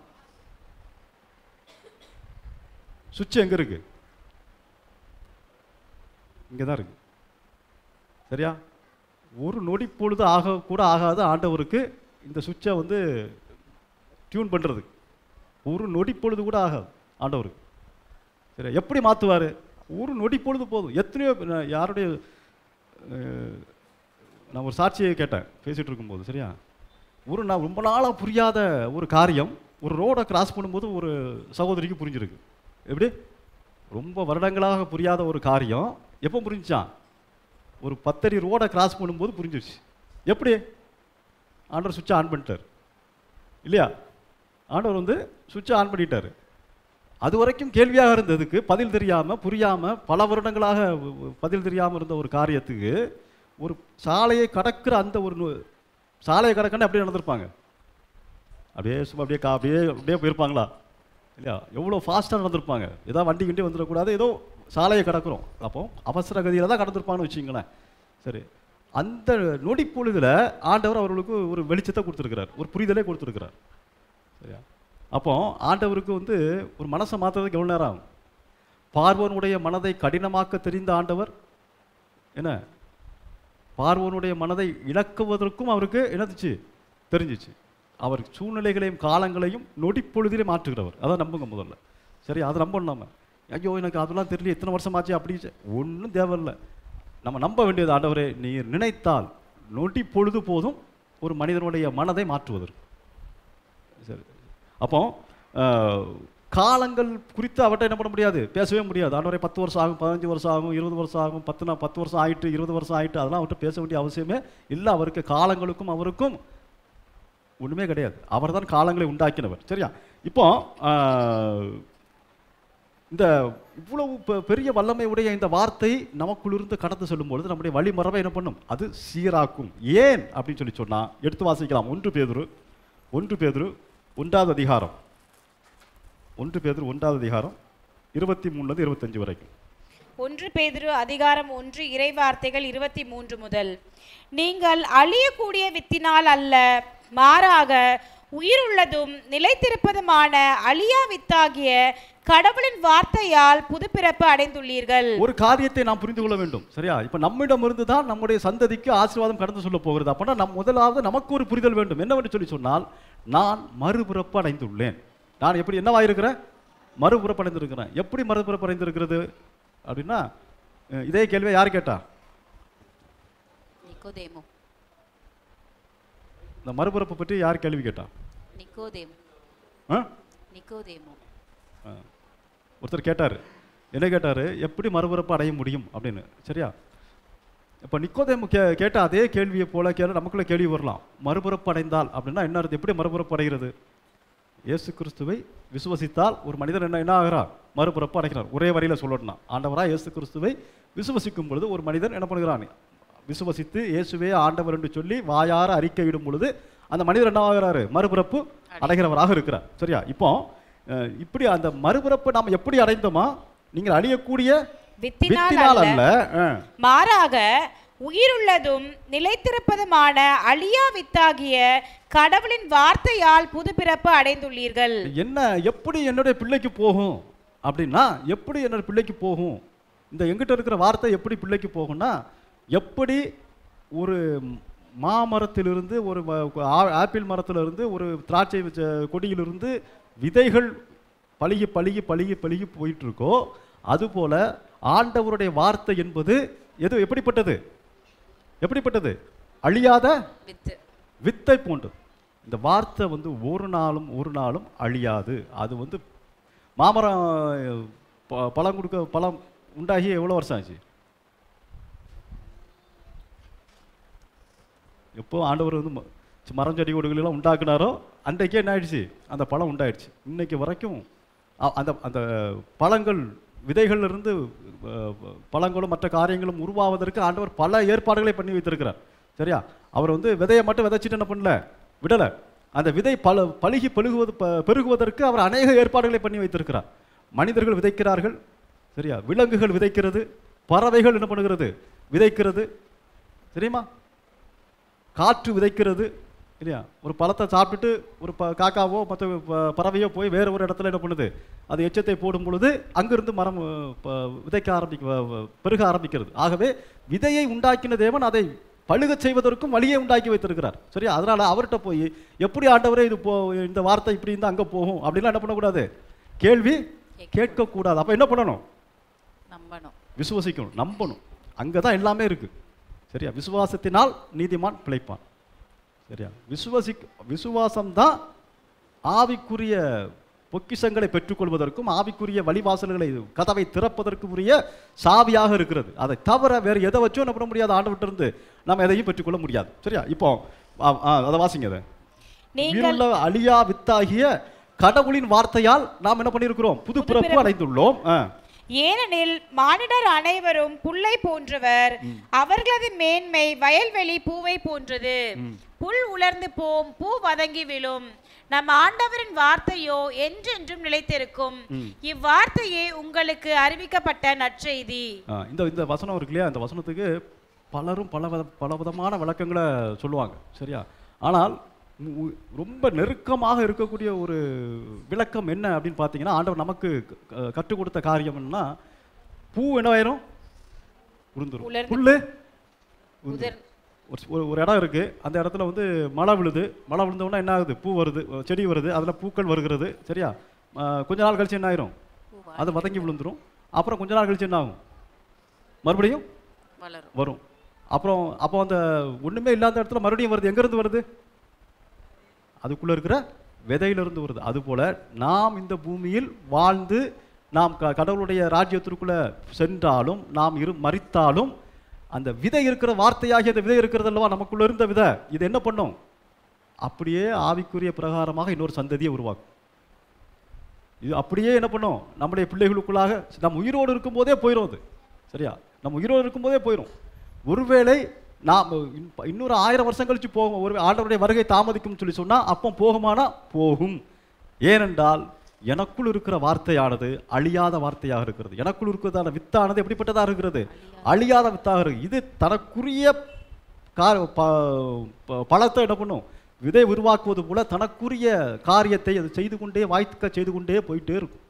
சரியா? இப்போ இதெல்லாம் நம்ம நம்பலாம் அப்படின்னு சொல்லி சொன்னால் நமக்கு எதிர்காலத்தை குறித்த என்ன வந்துடுது? ஒரு பயம் வந்துடுது. சரியா? இப்படி இருக்குமோ அப்படி இருக்குமோ. நாம் அப்போ அதை சீர்படுத்த வேண்டிய பொறுப்பு யாரிடம் இருக்கிறதுனா நம்மிடம் இருக்கிறது. அப்போ நாம் நம் வாயில் வைத்திருக்கிற வார்த்தையை முதலாவதாக நம்பணும். இந்த வார்த்தை இப்படிப்பட்டதாக இருக்கிறது, காலம் சென்றாலும் அது அழியாது, அது அந்த வார்த்தைக்கு முடிவே கிடையாது. அது 1000 வருடங்கள் ஆனாலும் 2000 வருடங்கள் ஆனாலும் ஆண்டவர் எதற்காக சொல்லி இருக்கிறாரோ அதை செய்யாதபடிக்கு என்ன பண்ணாது, அது திரும்ப வராது. அப்படிங்கிறது அந்த வார்த்தையின் மேல் ஒரு பற்றை நாம் கொண்டு உடையவர்களாக இருக்கணும். அடுத்தபடியாக நம்ம முதலாவது ஆண்டவர் சொல்றார், உன்மேல் வைத்த என்னுடைய ஆவியும். சரியா? இந்த ஆவி அப்படிங்கிறது யாரை குறிக்கிறது? பரிசுத்த ஆவியானவரை குறிக்கிறது. பரிசுத்த ஆவியானவர் நம்ம ஒவ்வொருவர் மேலும் ஒரு ஆவியினுடைய அளவு இருக்கிறது. சரியா? அந்த பரிசுத்த ஆவியானவர் முதலாவதாக என்ன பண்ணுகிறார்? நமக்கு ஒரு அளவை பொழிய செய்கிற அந்த ஆவிதான் நமக்கு முதலாவதாக இயேசு கிறிஸ்துவை விசுவசிக்கும் பொழுது நமக்குள் கொடுக்கப்படுகிற மிக முக்கியமான நம்முடைய உயிராக இருக்கிறது. நாம் மறுபடியும் பிறக்கும், ஒரு குழந்தை பிறக்கும் பொழுது எப்படி உயிரோடு பிறக்கிறதோ அதுபோல நாம் மறுபடியும் பிறக்கும் பொழுது நாம் என்ன பண்ணுகிறோம்? உயிரோடு கூட பரிசுத்த ஆவியானவருடைய உள்ளார்ந்த இதோடு கூட என்ன பண்ணுகிறோம்? நாம் பிறக்கிறோம். சரியா? ஆண்டோட வார்த்தையை சொல்கிறோம். தீத்துவுடைய புத்தகம், தீத்துவுக்கு பவுலுடைய தீத்துவுக்கு எழுதிய புத்தகம் 3வது அதிகாரம் எடுங்க. 3:6-7 வரை. நாம் செய்த அறச்செயல்களை முன்னிட்டு அல்ல, மாறாக தம் இரக்கத்தை முன்னிட்டு புது பிறப்பு அளித்தும் நீரினாலும் புதுப்பிக்கும் தூய ஆவியாலும் கடவுள் நம்மை மீட்டார். அதாவது நாம் வந்து நம்ம எப்படி மறுபுறப்படைந்து இருக்கிறோம்? வார்த்தையை கேட்டு விசுவசித்த பொழுது மறுபுறப்படைந்து இருக்கிறோம். எவ்வாறு அது நிகழ்ந்தது? இதெல்லாம் நமக்கு புரிஞ்சிருந்தாதான் என்ன பண்ணுவோம்? அந்த வார்த்தையின் மீது நாம் வந்து விசுவாசமுடையவர்களாக இருப்போம். எப்படி நடந்ததாம்? நாம் செய்த அறச்செயல்களை முன்னிட்டு அல்ல, நாம் செஞ்ச நல்ல காரியம் அதை முன்னிட்டு அல்ல. சரியா? நான் அதை பண்ண இதை பண்ண அதனால ஆண்டவர் வந்து என்ன மறுபுறப்படை அடைய செய்தாரா அப்படின்னா கிடையாது. மாறாக தம் இரக்கத்தை முன்னிட்டு புது பிறப்பு அளிக்கும் நீரினாலும் புதுப்பிக்கும் தூய ஆவியாலும் கடவுள் நம்மை மீட்டார். 2 காரியங்களை கொண்டு ஆண்டவர் என்ன பண்ணியிருக்கிறார்? நம்மை மீட்டிருக்கிறார். ஒன்று முதல் இது புது பிறப்பு அளிக்கும் நீரினாலும், புது பிறப்பு அளிக்கக்கூடிய நீரினாலும். சரியா? நீர். அடுத்தது புதுப்பிக்கும் தூய ஆவியாலும். தூய ஆவியானவர். அப்ப நீர் அப்படிங்கிறத வந்து நாம் வந்து நீரினால் அப்படிங்கும்போது ஞான ஸ்நானத்தை ஒரு காரியமாக எடுத்துக்கொள்ளலாம், சொல்லிக்கொள்ளலாம். ஆனால் அதை விட மிக முக்கியமான ஒரு காரியம் இருக்கிறது. நீர் என்பது எதை குறிக்கிறது அப்படின்னா, நீர் என்பது ஆண்டவருடைய ஆவியானவரை குறிக்கிறது. சரியா? அப்போ நீரினாலும் அடுத்தது என்ன எப்படி இருக்கிறது? புதுப்பிக்கும் தூய ஆவியாலும். புதுப்பிக்கும் தூய ஆவியினாலும். இப்போ வந்து நாம் புரிந்து கொள்வது எப்படி பார்த்தால் வார்த்தையாலும் பரிசுத்த ஆவியாலும் அப்படின்னு எடுத்துக்குவோம். இதுக்குள்ள விளக்கத்தை நம்ம பிறகு பார்க்கலாம். ஸோ இந்த நாம் மீட்படைந்திருப்பது நாம் செய்திருக்கிற அறச்செயல்களால் அல்ல, நாம் செய்த நல்ல காரியங்களால் அல்ல, நம்முடைய ஜபமோ தவமோ நம்மை மீட்படைய செய்யவில்லை.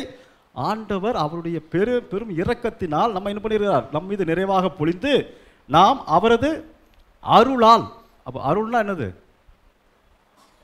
கிருபை அப்படின்னா சொல்ல புரியும். கிருபை என்னது? தகுதி இல்லாதவர்களுக்கு ஆண்டவர் இலவசமாக தரக்கூடிய இரக்கம், தயவு. சரியா? நமக்கு தகுதியே கிடையாது, அதை பெற்றுக்கொள்வதற்கு நமக்கு தகுதியே கிடையாது. அருள் சொன்னால் அதான் அர்த்தம். இது நாம் பெற்றுக்கொள்வதற்கு எந்த தகுதியும் நமக்கு கிடையாது. ஆனாலும் ஆண்டவர் என்ன பண்ணுகிறார்? நம்மேல் இரக்கம் வைத்து அன்பு பாராட்டி தாயின் கற்பத்தில் பிறப்பதற்கு முன்னதாகவே நம்மை பெயர் சொல்லி அழைத்து முன்குறித்து நம்மை அவர் கொண்டு வந்து என்ன பண்ணுகிறார்? நம்மை மறுபடி பிறக்க செய்திருக்கிறார்.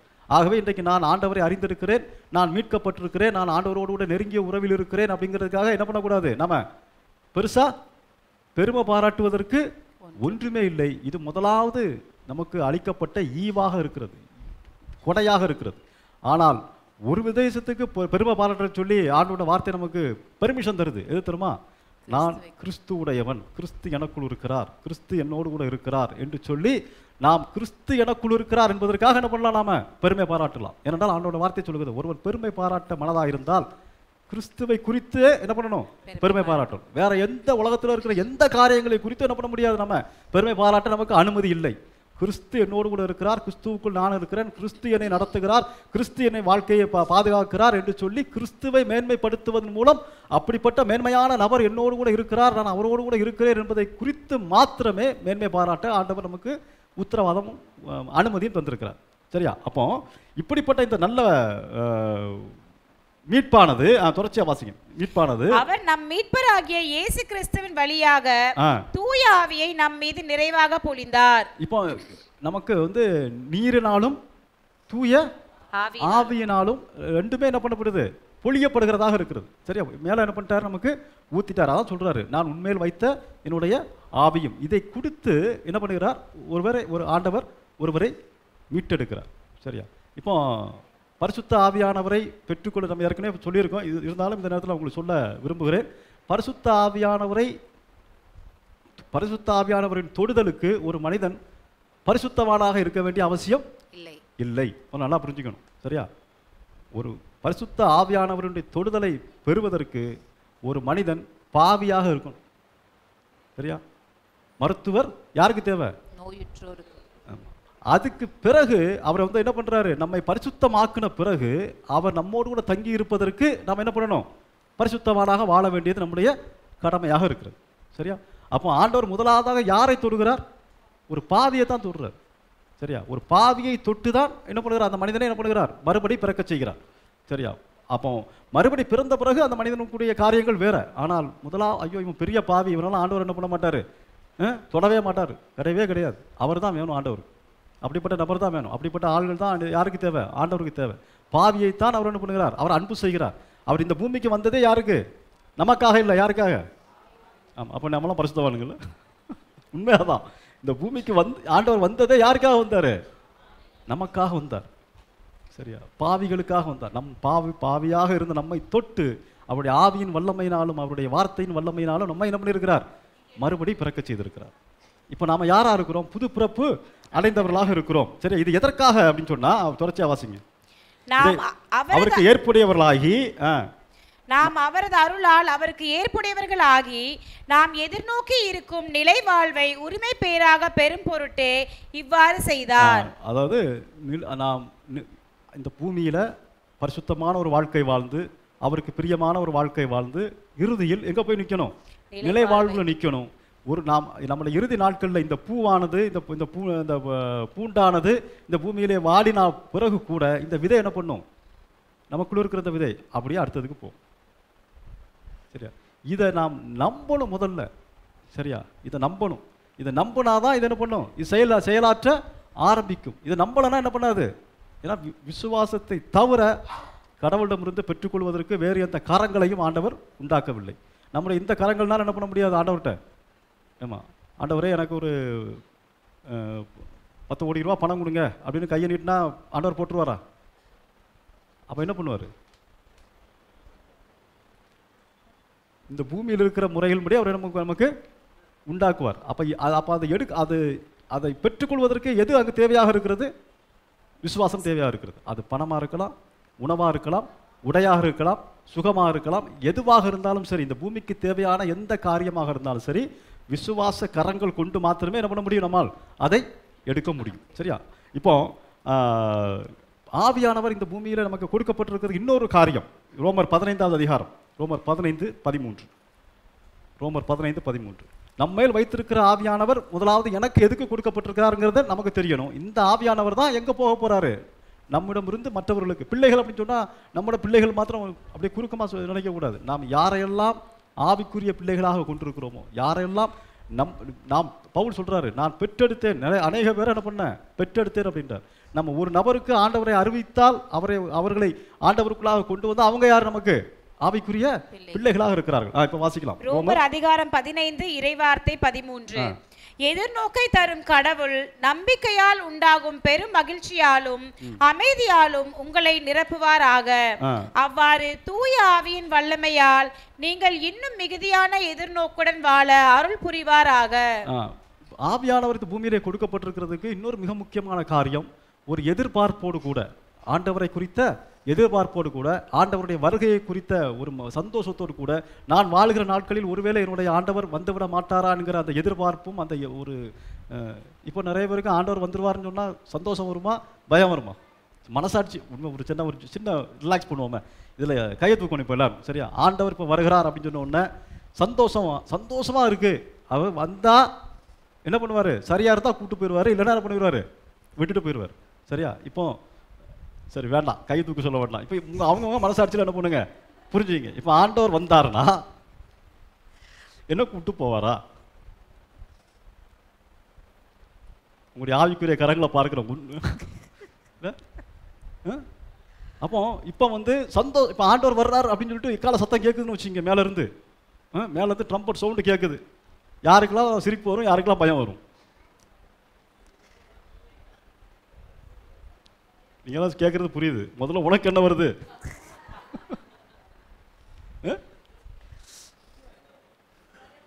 அப்போ அது ஒரு எதிர்நோக்கு நமக்குள்ள இருக்கணும். என்ன எதிர்நோக்கு இருக்கணுமா?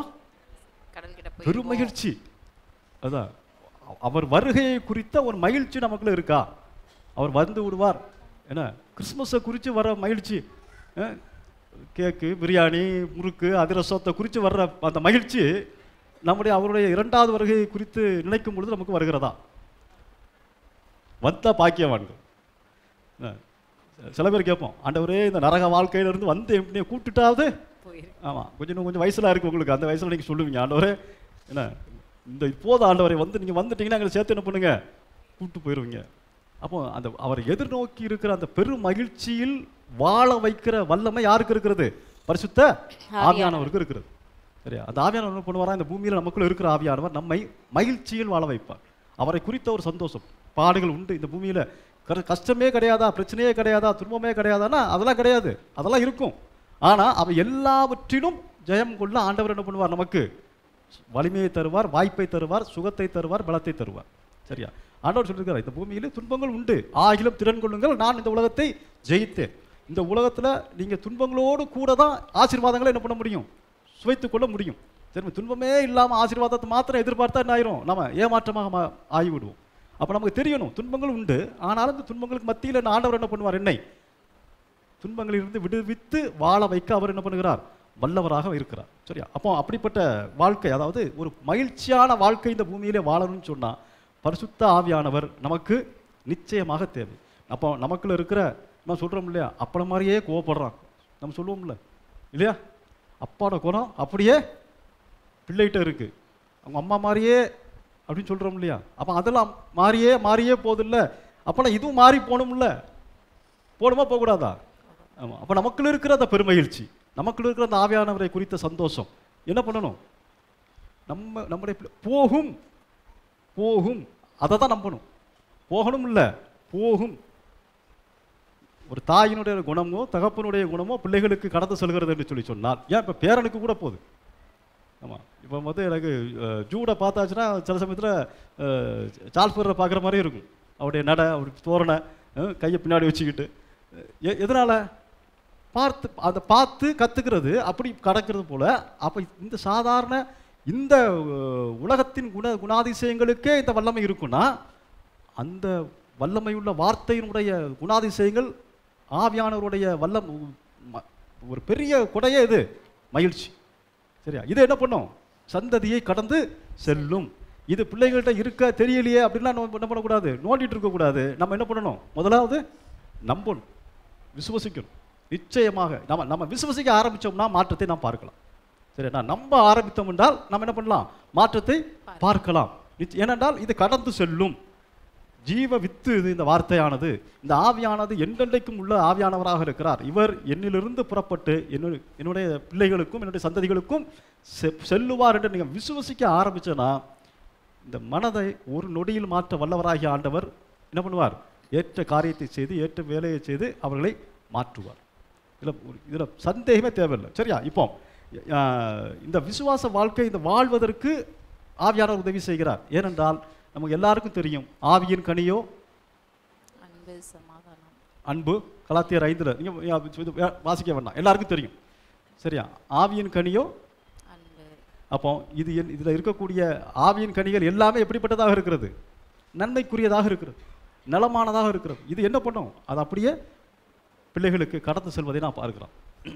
இந்த பூமியில் ஒரு உண்மையிலேயே நாம் நம்முடைய சந்ததிகள் நன்றாக இருக்க வேண்டும் என்று சொல்லி நம்பினால் எந்த காலேஜில் படிக்க வைக்கலாம்? அதெல்லாம் முதல் கேள்வி வருது.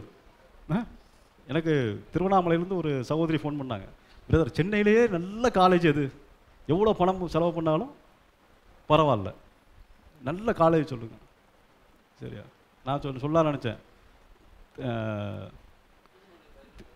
திருஹிருதய குருமடம் தான் இருக்கிறதுல நல்ல காலேஜ் இல்லையா? ஆண்டவரை குறித்த அறிவு தான் பிள்ளைகளுக்கு ஆசீர்வாதம். இதை முதலாவது நாம் ஆண்டவருடைய பிள்ளைகளாகிய நாம் முதல்ல உணர்ந்தாதான். நம்ம நினைக்கிறோம் நல்லா படிக்க வச்சுட்டா, நல்ல ஒரு வாய்ப்பை ஏற்படுத்தி கொடுத்துட்டா பிள்ளைங்க நல்லா இருப்பாங்க அப்படின்ட்டு. கிடையவே கிடையாது. அது தேவை, அதுக்காக அது செய்யாதீங்கன்னு சொல்ல வரல, அது தேவை, கண்டிப்பாக தேவை, நிச்சயமாக தேவை. அது எப்போ கரெக்டாக வேலை செய்யும்னா இது உள்ளே இருந்தால் தான் வேலை செய்யும். இல்லைன்னா அந்த பிள்ளைங்க எப்படி இருப்பாங்க, இந்த உலகத்தின் வாழ்க்கையிலே வாழ்ந்து இந்த உலகத்திலிருந்து உலகத்தின் படியிலே என்ன பண்ணிடுவாங்க, அவங்க இந்த வாழ்க்கை ஓட்டத்தை அவங்க வந்து முடிச்சிருவாங்க. அது அல்ல நமக்கு கொடுக்கப்பட்டிருக்கிற பொறுப்பு இல்லையா? நம்ம என்ன செய்யணும், அந்த பிள்ளைகளுடைய வாழ்க்கையில் அவர்களுக்கு தேவையான இம்மைக்குரிய ஆசீர்வாதங்களை நாம் எந்த அளவுக்கு அவர்களுக்கு செய்வதில் முனைப்பெடுக்கிறோமோ அதை காட்டிலும் 2 மடங்கு என்ன பண்ணணும், நாம் இதற்கு முனைப்பெடுக்கணும். எடுக்கிறோமா? எடுக்கணும். இப்போ எடுக்க முடியலை. இப்போ நான் நிறைய பேர் பிள்ளைங்க என்ன ஆயிடுச்சு, வளர்ந்துட்டாங்க. சரியா, இப்போ சொல்ல முடியாது. சொன்னால் என்ன பண்ணும், நாங்கள்லாம் 2K கிட்ஸு, அதனால் எங்களுக்கு இதெல்லாம் சொல்லாதீங்க அப்படின்ட்டு என்ன பண்ணுவாங்க, சொல்லுவாங்க. அவங்களுக்கு புரியாது. இப்போ நம்ம அப்போனா அவ்வளோதானா அப்படின்னா கிடையாது. அதை விட வல்லமையான வார்த்தையும் ஆவியானவரும் யாரிடம் இருக்கிறார், நம்மிடம் இருக்கிறார். நம்மிலிருந்து அவர்களுக்கு செல்வார் அப்படின்னு சொல்லி நீங்கள் வந்து விசுவாசித்து நீங்கள் ஜெபிச்சு உங்கள் வாயின் வார்த்தையில் நீங்கள் வந்து சரியாக்கிட்டீங்கன்னா அங்கே மாறுறதை நீங்கள் பார்க்கலாம். Price the Lord. சரியா, இப்போ இந்த நம்ம மேலே வைத்திருக்கிற வார்த்தையும் நம்ம மேல் வைத்திருக்கிற ஆவியானவரும் அதெல்லாம் மாற்றமே கிடையாது. இப்போ இவங்க 2 பேரும் சரியாக வேலை செய்யணும்னா 3வது ஒரு டூல் தேவைப்படுது. அது எது? வார்த்தை எங்கே வச்சிருக்கிறாரு? வாயில். எங்க? வாயில். வாயில வச்சிருக்கிறாரு. சரியா, ஆவியானவர் எங்கே வச்சிருக்கிறாரு? நம்மேல். மேலே வச்சிருக்கிறார். சரியா, ஆவியானவர் மேலே இருக்கிறார். மேலே இருக்கிறார் அப்படிங்கிறது வந்து நம்மளை கவர் பண்ணியிருக்கிறாரு. சரியா, வார்த்தையானவர் எங்கே இருக்கிறார்? உள்ளே இருக்கிறார். இப்போ ஆவியும் வார்த்தையும் ஒன்றாக இருக்கிறது. இப்போ அந்த ஆவியானவரும் வார்த்தையும் எதன் வழியாக வெளிப்பட வேண்டும் அப்படின்னு சொன்னால் எது வழியாக வெளிப்படணும்? நம்முடைய வாயின் வழியாக. அப்படின்னா நம்முடைய சந்ததி நன்றாக இருக்க வேண்டும் என்று சொல்லி சொன்னால் நம்முடைய வாய் முதலாவது எப்படி இருக்கணும்? நன்றாக இருக்கணும். சரியா, அப்போ என்ன செய்யணும் அதுக்கு அப்படின்னா ஆண்டோட வார்த்தையை சொல்கிறது நீதிமொழிகள் 18வது அதிகாரம், நீதிமொழிகள் 18:21. டக்குன்னு பார்க்கலாமா? நீதிமொழிகள் 18:21. நீதிமொழிகள் அதிகாரம் 18 இறைவார்த்தை 21. வாழ்வதும் நாவாலே சாவதும் நாவாலே, வாயாடுவோர் பேச்சின் பயனை துய்ப்பர். அதை விட்டுலாம். வாழ்வதும் ஃபர்ஸ்ட் பார்ட், வாழ்வதும் நாவாலே நாவாலே சாவதும் நாவாலே. ஆமா, நம்ம என்ன நினைச்சிட்டு இருக்கோம், வாழ்வது அவங்களுக்கு என்னென்ன முக்கியமாக இருக்கோ அதனால, சாவது அவங்களுக்கு எதெல்லாம் பிரச்சனையாக இருக்கோ அதனால அப்படின்றோம். ஆனால் ரெண்டுமே கிடையாதான். எதுவா? நாவால் தான். நம்ம நல்லா இருக்கிறதையும் நம்ம நல்லா இல்லாமல் போகிறதையும் நிர்ணயிக்கிறது எது?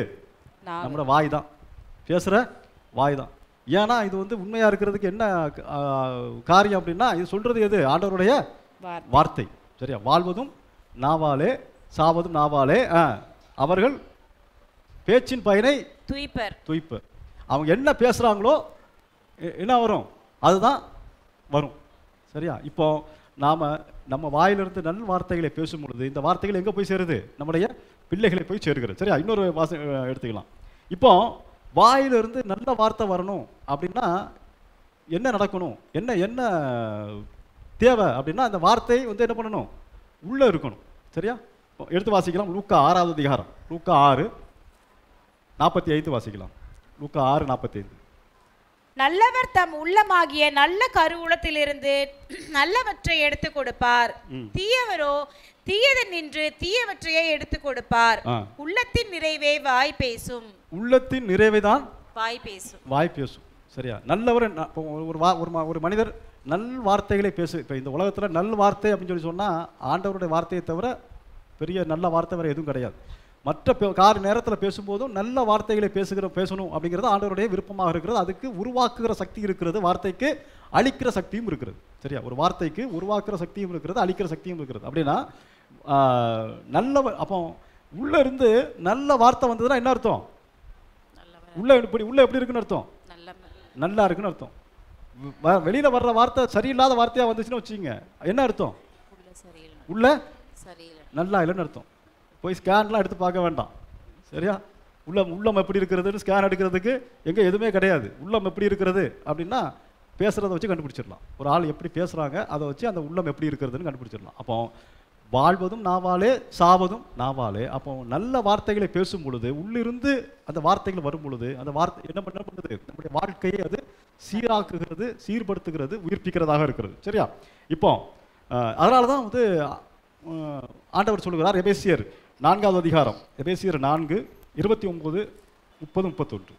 கெட்ட வார்த்தைகளும் உங்கள் வாய் நின்று வரக்கூடாது. அதாவது அப்போ நம்முடைய பேச்சு, அதாவது உள்ள இருந்து நல் வார்த்தைகள் வரணும் அப்படின்னு சொல்லி சொன்னால் என்ன இருக்கணும் அப்படின்னு சொன்னால் நம்முடைய உள்ள சரியாக இருந்தால் தான் வெளியில் வர்ற வார்த்தை இருக்கணும். இதை ஆண்டவர் புதிதாய் புதுப்புறப்படைந்த நமக்கு உங்கள் வாயிலிருந்து வருகிற வார்த்தை இப்படித்தான் இருக்குன்னு சொல்கிறார். அதில் மிக முக்கியமானது கெட்ட வார்த்தை ஒன்றும் உங்கள் வாய் நின்று வரக்கூடாது. கெட்ட வார்த்தை என்ன பண்ணக்கூடாது?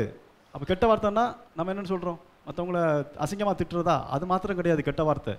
சரியா? நன்மையானதற்கு எதிராக பேசுகிற எந்த ஒரு நல்ல வார்த்தையும் எதுவாக மாறிவிடும்? கெட்ட வார்த்தையாக மாறிவிடும். சரியா? ஆண்டவரால் இதை செய்ய முடியும் என்று சொல்லும் பொழுது அதை ஏற்றுக்கொள்ளாமல் இல்லை அதெல்லாம் இல்லை அப்படின்னு சொல்லி இன்னொரு வார்த்தையை சொன்னால் என்ன வரும்? அதுக்கு பேர் என்னது? கெட்ட வார்த்தை. நம்ம என்ன நினைக்கிறோம்? கெட்ட வார்த்தைங்கிறது அசிங்கமான ஒரு தீதான வார்த்தை மாத்திரம்தான் அப்படின்னு நினைக்கிறோம். அப்படி கிடையாது. ஆண்டவருடைய சித்தத்திற்கு விரோதமாக பேசப்படுகிற எந்த வார்த்தையும் எந்த வார்த்தையாக இருக்கிறது? கெட்ட வார்த்தையாக இருக்கிறது. நான் உன்னை ஆசீர்வதிக்க, இப்போ நான் ஒன்றும் இல்லை, இப்போ நான் உங்ககிட்ட சொல்லிட்டு இருக்கேன், உங்கள்கிட்ட இருந்த அந்த ஆவியானவர் போய் உங்கள் பிள்ளையை சரி பண்ணுவார். அப்போ உங்களுக்குள்ள ஒரு சத்தம் கேட்கும், எப்படி உண்மையாகவே நடக்குமா அப்படின்னு கேட்டுச்சுன்னு வச்சுங்க, அதுக்கு அது என்ன வார்த்தை? கெட்ட வார்த்தை. அதனால் அது கெட்ட வார்த்தை. இது இப்படியே இது கண்டிப்பாக நடக்குமா அப்படின்னு ஒரு வார்த்தை வந்துச்சுன்னு சத்தம் கேட்டுச்சுன்னு வச்சுங்க, அது என்ன வார்த்தை? கெட்ட வார்த்தை. கெட்ட வார்த்தையை யார் பேசுவா? உள்ளுக்குள்ள இருந்து பேசுறது சாத்தான் கிடையாது, நமக்குள்ள அப்படி இருக்கு. அப்போ எவ்வளோ பார்த்தோம், எது உள்ளத்தின் நிறைவையே வாய் பேசுகிறது. அப்போனா உள்ள என்ன இருக்கு? கொஞ்சம் வித்தியாசமாக இருக்குன்னு அர்த்தம். சரியா? அதெல்லாம் சரியாயிரும். சரியா? வார்த்தையை ஒரே ஒரு காரியம்தான் இந்த உலகத்தில், வார்த்தையை அப்படியே நம்ப கற்றுக்கணும். சரியா? வார்த்தையை என்ன பண்ணக்கூடாது? பிரித்து மேஞ்சி இது இப்படி இருக்கும் அது அப்படி இருக்கும். விளக்கத்தை புரிந்து கொள்வது வேறு, வார்த்தையை ஏற்றுக்கொள்வதற்காக வார்த்தையை விமர்சிப்பது வேறு. சரியா? வார்த்தையை மட்டும் ஒரு நாள் என்ன பண்ணக்கூடாது? இது எப்படி நான் உன்னை ஆசீர்வதிப்பேன் அப்படின்னு சொல்லியாச்சு. நாளைக்கு ஒரு நல்ல பக்திக்குரிய நபர் என்ன பண்ணுவார்? ஆமாம், ஆண்டவர்களை ஆசீர்வதிப்பார் அப்படின்னு. இதை ஒரு ஏத்திஸ்ட்டை போய் சொன்னால் என்ன சொல்லுவார்? ஆசீர்வாதமா? முதல்ல போய் ஒழுங்கா என்ன பண்ணு, செய்ய வேண்டிய வேலையெல்லாம் செஞ்சு எல்லாம் பண்ணாதான் என்ன பண்ண முடியும். ஆமாம். அப்போ அவருக்கு எங்கே இது இருக்குது? அவர் வேலை செஞ்சாலும் ஆசீர்வதிக்கப்படும் சொல்லிட்டு அவருக்கு நம்பிக்கை இருக்குது. நம்ம என்ன நம்புகிறோம்? ஆண்டவர் ஆசீர்வதிப்பார். அதுக்குள்ளே என்ன இருக்குது? ஆண்டவர் நம்ம என்ன பண்ணுவார்? என்ன செய்யணும் அதை செய்ய வைப்பார் அப்படின்னு சொல்லிட்டு நம்ம சொல்கிறோம். இதான் வித்தியாசம். சரி, அப்போ ஆண்டவர் வார்த்தையை நம்பும் பொழுது அதற்கு ஏதுவான சகலமும் அவரால் உண்டாகும். நாம என்ன பண்ண முடியாது? உண்டாக்க கூடாது, உண்டாக்குவதற்கு முயற்சி எடுக்கவும் கூடாது. நாம் அவரை நம்பி அவர் காட்டுகிற வழியில் பயணித்தோன்னு சொன்னால் அதற்குரிய காரியங்களை அவர் உண்டாக்குவதை நாம் பார்க்கலாம். வழிகள்லாம் திறக்கும். சரியா? நம்ம அறியாத வழிகள் நமக்கு திறக்கும், நாம் எண்ணாத காரியங்கள் நமக்கு திறக்கும். நாம் ஏற்றுக்கொள்ள முடியாத சூழ்நிலைகள் நமக்காக என்ன பண்ணும், வாய்க்க ஆரம்பிக்கும். இதெல்லாம் நடக்கும் எப்பொழுது அவரை நம்பி இருக்கும் பொழுது. இதை விட்டுட்டு நம்மளோட முயற்சிக்கு நம்ம திரும்பிட்டோன்னு வச்சுக்கலாம், என்ன நடக்கும்? நல்லது நடந்தால் சந்தோஷம், இல்லாட்டி வேற என்ன பண்ணும், நம்ம வேறு விதமாக என்ன பண்ணும், வேற இடத்துக்கு கூட்டு போகிறத பார்த்துடலாம். அதனால தான் எப்போவுமே ஆண்டவருடைய வார்த்தைக்கு இதோ உமது அடிமை உங்களுடைய வார்த்தையின்படியே எனக்கு ஆகட்டும் என்று சொல்லி அந்த வார்த்தையை புரியாமல் இருந்த போதும் கூட, அந்த வார்த்தை எப்படி ஆகும் என்கிற கேள்வி அவங்களுக்கு இருந்த போதும் கூட அவர்கள் என்ன பண்ணாங்க, அன்னை மரியாள் அதை நம்பின நிமித்தம் தான் இன்றைக்கு நீங்கள் நானும் உட்காந்து என்ன பண்ணுறோம், அல்லேலூயா ஸ்தோத்திரம் அப்படின்னு சொல்லிட்டு இருக்கோம். இல்லைன்னா இது எத்தனை ஆயிரம் வருடங்கள் தள்ளி போயிருக்குமோ தெரியாது. அன்று அன்று அன்று மாதா மாத்திரம் சொல்லாமல் இருந்திருந்தாங்கன்னா ஆண்டவரை பிதாவுக்கு என்ன பண்ணியிருக்கும், பிதா வேற ஒரு பெண்ணை தேடி இருக்கணும். சரியா, வேறொரு கன்னியை அவங்க தேடி இருக்கணும். சரியா, அதுக்கு எவ்வளோ நாட்கள் ஆயிடுச்சோ. ஏன்னா அவரே அவர் என்ன பண்ண மாட்டார், ஆண்டவர் உருவாக்க மாட்டார். அவர் என்ன பண்ணுவார், கற்றுக் கொடுத்துட்டே இருப்பார். அதில் இருந்து யார் ஒருடைய அர்ப்பணிப்போடு கூட கடவுளுக்காக நிற்கிறார்களோ அவர்கள் தான் பாத்திரமாக ஏற்றுக்கொள்ளப்படுவார். சரியா, இப்போ நம்ம நினைக்கிற ஆண்டவர் கன்னிமரியாளை உருவாக்கி அவங்கள ரெடி பண்ணி அதுக்கப்புறம் அவர் இங்கே அப்படிலாம் கிடையாது. சரியா, ஆண்டவர் அந்த இஸ்ரேல் தேசத்தில் எல்லாருக்கும் சொல்லி கொண்டு வந்தது தான் யாருக்கும் சொன்னாங்க, அன்னை மரியாளுக்கும் சொன்னாங்க.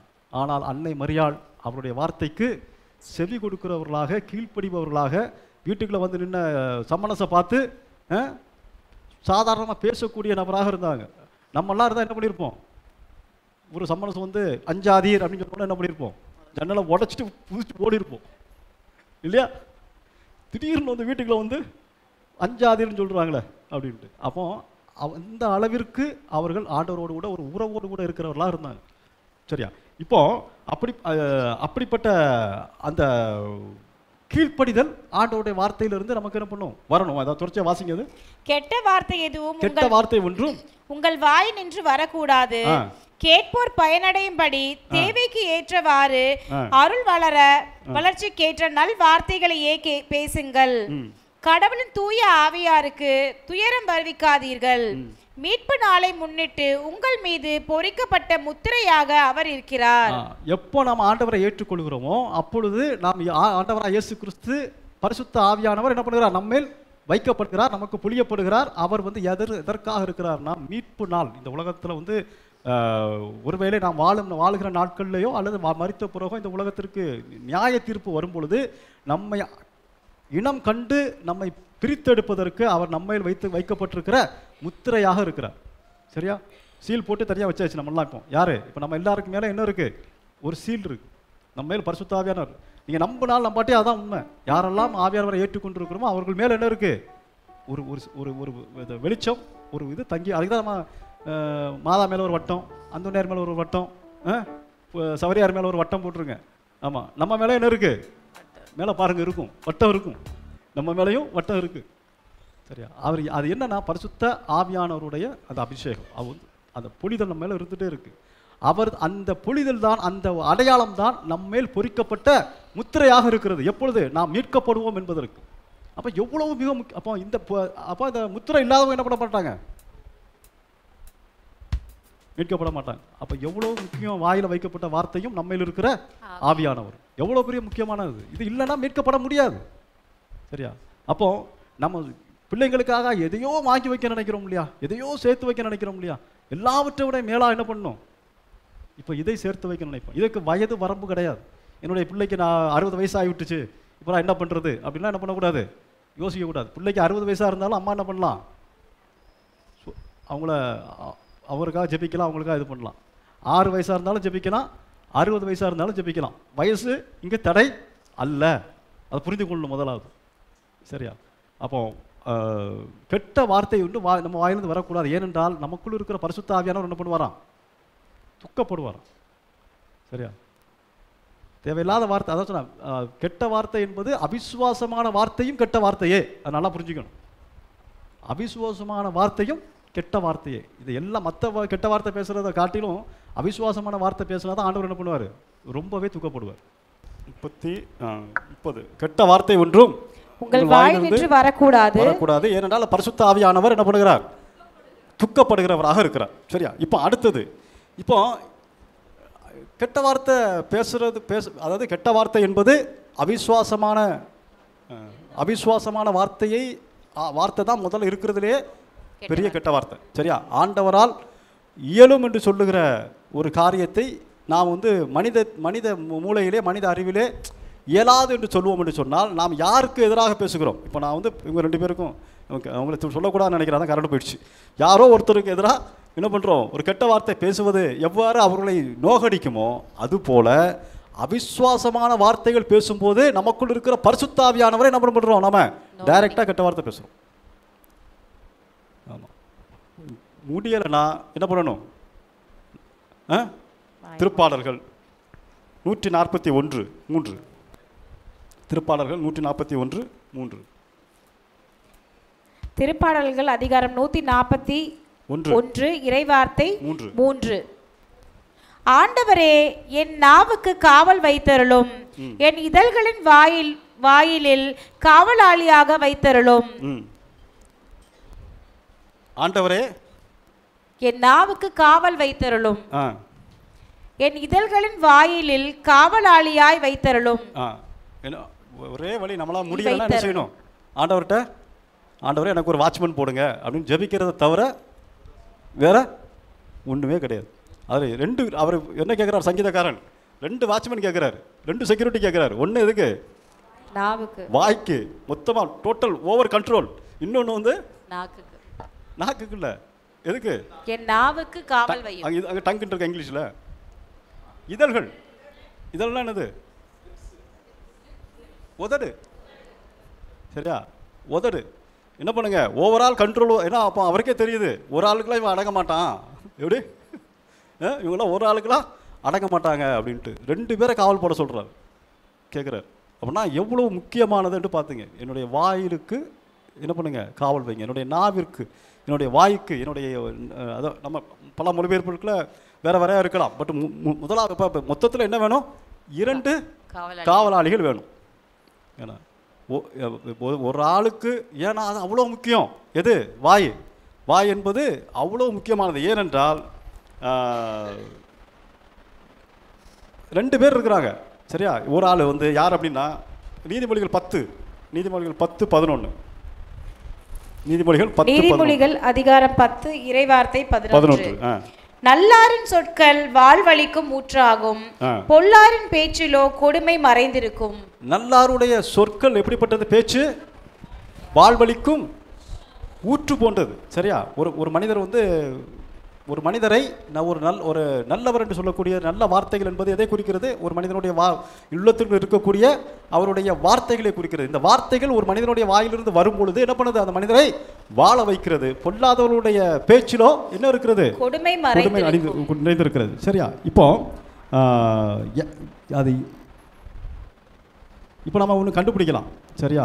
நம்ம ஒன்று கண்டுபிடிக்கலாம். பைபிளில் இதுபடி என்னுடைய அப்போ இந்த பேச்சு வார்த்தையெல்லாம் எங்கேருந்து வருது? எங்கேருந்து வருது? ஆமாம். இப்போ நம்ம ஸ்கேன் பண்ணி பார்க்க போகிறோம். சரியா? பைபிள் படி நம்ம வந்து ஸ்கேன் பண்ணுறோம். இன்னொரு சரியாக 10 நிமிஷம் இருக்குது, நான் முடிச்சிடுவேன். பைபிள் படி நம்ம ஸ்கேன் பண்ண போகிறோம். எப்படி ஸ்கேன் பண்ண போகிறோம்? யாக்கோபு 3வது அதிகாரம். யாக்கோபு 3வது அதிகாரம் 11-12 வாசிங்களேன்.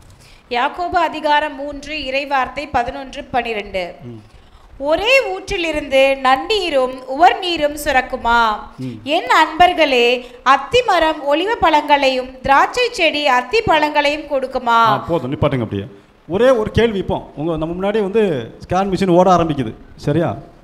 ஸ்கேன் மிஷினுக்குள்ள கொண்டு உள்ள தள்ளியாச்சு நம்மளை. சரி, இப்போ வந்து ஒரே ஊற்றிலிருந்து நன்னீரும் நல்ல தண்ணியும் உவர் நீரும் சுரக்குமா?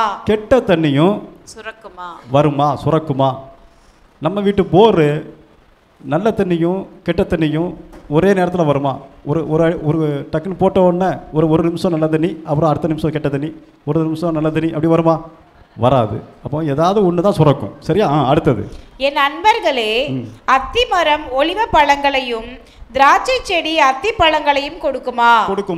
கொடுக்காது. அது நமக்கு தெரியும். அவ்வாறே உப்பு நீர் சுனையிலிருந்து நன்னீர் கிடைக்காது. அவ்வாறே உப்பு சுனையிலிருந்து நன்னீர் கிடைக்காது. தண்ணி கிடைக்காது. அப்போ என்னாச்சு? என்ன ஆயிடுச்சு? நல்ல வார்த்தை வந்துச்சுன்னா அது என்ன, அந்த கிணறு என்ன கிணறு? நல்ல கிணறு. நல்ல தண்ணி கிணறு. கெட்ட வார்த்தை வந்துச்சுன்னா என்ன தண்ணி கிணறு? கெட்ட தண்ணி கிணறு. கெட்ட தண்ணி கிணறு. கெட்ட வார்த்தைங்கிறது அவிசுவாசமான வார்த்தையை வச்சிங்க, சரியா? பொதுவாக, சரியா? அப்படின்னா என்ன கிணறு? அந்த கிணறு கொஞ்ச நேரம் அவிசுவாசமான வார்த்தை, கொஞ்ச நேரம் நல்லா மூடு நல்லா இருந்தால் அல்லேலூயா ஸ்தோத்திரம் ஆண்டவர் செய்வார். இது எல்லாம் ஒரு பிரச்சனையே இல்லாத இருக்கும். பிரச்சனையே இல்லாத இருக்கப்போ என்ன சொல்லுவோம் நம்ம? ஆண்டவரால் முடியும் சகோதரனே சகோதரியே அப்படின்னு சொல்லிட்டு நம்ம மற்றவங்களும் என்ன பண்ணுவோம்? நமக்கு ஒரு பிரச்சனை வந்துட்டுன்னு வச்சுக்கிங்க,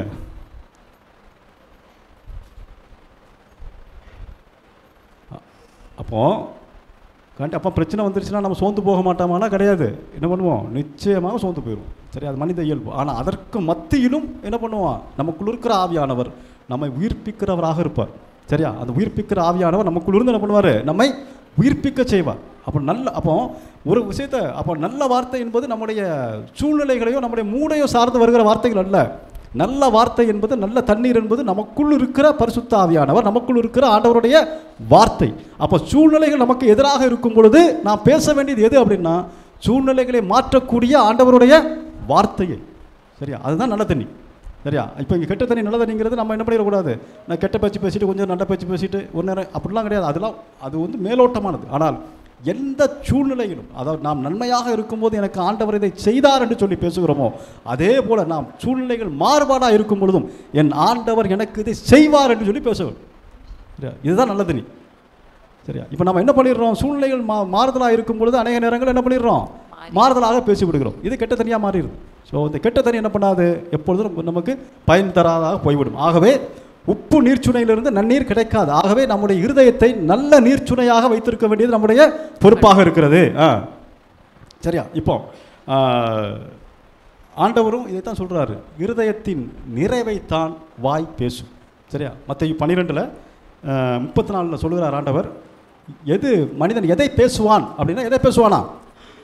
ஒரு மனிதனுடைய இருதயத்திற்குள்ளாக மத்தேயு 12:34 போடுங்க. மத்தேயு அதிகாரம் 12 இறைவார்த்தை 34. உள்ளத்தின் நிறைவையே வாய் பேசும். உள்ளத்தின் நிறைவைத்தான் என்ன பண்ணும்? வாய் பேசும். வாய் பேசும். ஒரு மனிதனுடைய வாயின் வார்த்தைகள் எப்படி இருக்கிறதோ அதுதான் அந்த மனிதன். சரியா? ஒரு மனிதனுடைய இருதயத்தின் சிந்தனைகள் எப்படி இருக்கிறதோ அதுதான் அந்த மனிதன். அப்போ நம்ம எல்லாவற்றையும் சீர்படுத்துவதற்கு, எல்லாவற்றையும் சரி செய்வதற்கு, நம்முடைய வாழ்க்கை நலமாக இருப்பதற்கு, நம்முடைய சந்ததிகளின் வார்த்தை நலமாக இருப்பதற்கு முதலாவது நாம் செய்ய வேண்டிய காரியம் என்ன அப்படின்னா, நம்முடைய இருதயத்திற்குள்ள ஆண்டவருடைய வார்த்தையை கொண்டு போகணும். அந்த வார்த்தையை நமக்குள்ள விதைக்கணும். நாம் வார்த்தைக்கு கீழ்ப்படிய ஆரம்பிக்கணும். நாம் பரிசுத்த ஆவியானவரை பெற்றுக்கொண்டிருந்தால் அந்த பரிசுத்த ஆவியானவர் நம்முடைய வாழ்க்கைக்குள்ளாக கிரியை செய்வதற்கு அவருக்கு நாம் விட்டு கொடுக்க வேண்டும். இதெல்லாம் செய்ய ஆரம்பிக்கும் போது என்ன நடக்கும் அப்படின்னா, நம்மிடமிருந்து வார்த்தையும் நம்மிடமிருந்து ஆவியும் என்ன பண்ணும்? நம்முடைய சந்ததியை கடந்து செல்ல ஆரம்பிக்கும். அப்போ நம்முடைய சந்ததி ஆசீர்வாதமாக இருப்பதற்கு முதலாவது தேவை ஆண்டவருடைய வார்த்தை. இரண்டாவது அவர் நம்மையில் வைத்திருக்கிற பரிசுத்த ஆவியானவர். மூன்றாவது நம்முடைய பங்காக இருக்கிற நம்முடைய வாய். சரியா? இது ரெண்டும் யார் தர்றா? வார்த்தையும் ஆவியும் நமக்குரியதல்ல. சரியா? இது இது கடவுளுடைய பங்கு. இது கடவுள் நமக்காக தருவது, கடவுள் நமக்காக செய்வது. வாய் யாருடையது? ஆமாம், நம்முடையது இல்லையா?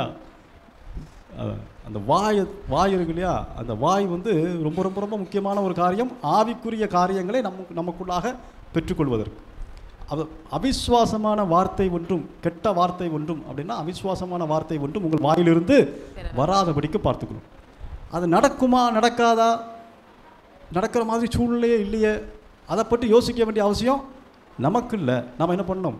வார்த்தையை சார்ந்திருப்போம் அப்படின்னு சொன்னால் நிச்சயமாக ஆண்டவர் எனக்கு இதை செய்வார், எனக்கு இதை நடத்துவார், எனக்கு இதை அருளுவார் என்று சொல்லி விசுவாசத்தோடு கூட நாம் அந்த வார்த்தையை பேசிக்கொண்டே இருப்போம்னு சொன்னால் நிச்சயமாக அது நமக்குள் இருந்து அந்த விசுவாச வார்த்தையானது, அந்த வார்த்தையின் வல்லமையானது அதற்கேற்றதை பிறப்பிப்பதை நான் பார்க்கலாம். அதே சமயத்தில் அவிசுவாசமான வார்த்தைகளை பேசிக்கொண்டிருப்போம்னு சொன்னால் அதுவும் என்ன பண்ணும்? காரியங்களை பிறப்பிக்க ஆரம்பிக்கும். சரி, எவ்வாறு ஆசீர்வாதத்திற்கு வல்லமை இருக்கிறதோ அதே போல் எதற்கும் வல்லமை உண்டு, மற்றதற்கும் வல்லமை உண்டு.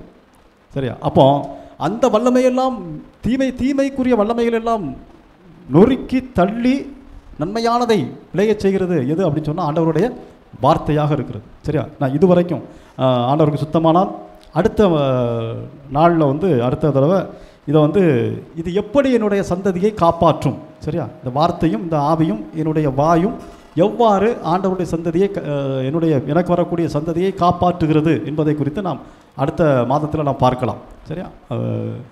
நிச்சயமாக இது நமக்கு ஒரு ஆசீர்வாதமாக இருக்கும். நேரம் ஆயிடுச்சு, அதனால் வந்து இதற்கு மேலே நம்ம போனால் அது சரியாக இருக்காது. சரியா? இப்போ அதுக்கு ஒரே ஒரு க்ளூ மட்டும் உங்களுக்கு கொடுத்துட்றேன். இதை இந்த காரியங்கள் கடந்து செல்வதற்கு நம்முடைய வாய் ரொம்ப முக்கியம். நம்முடைய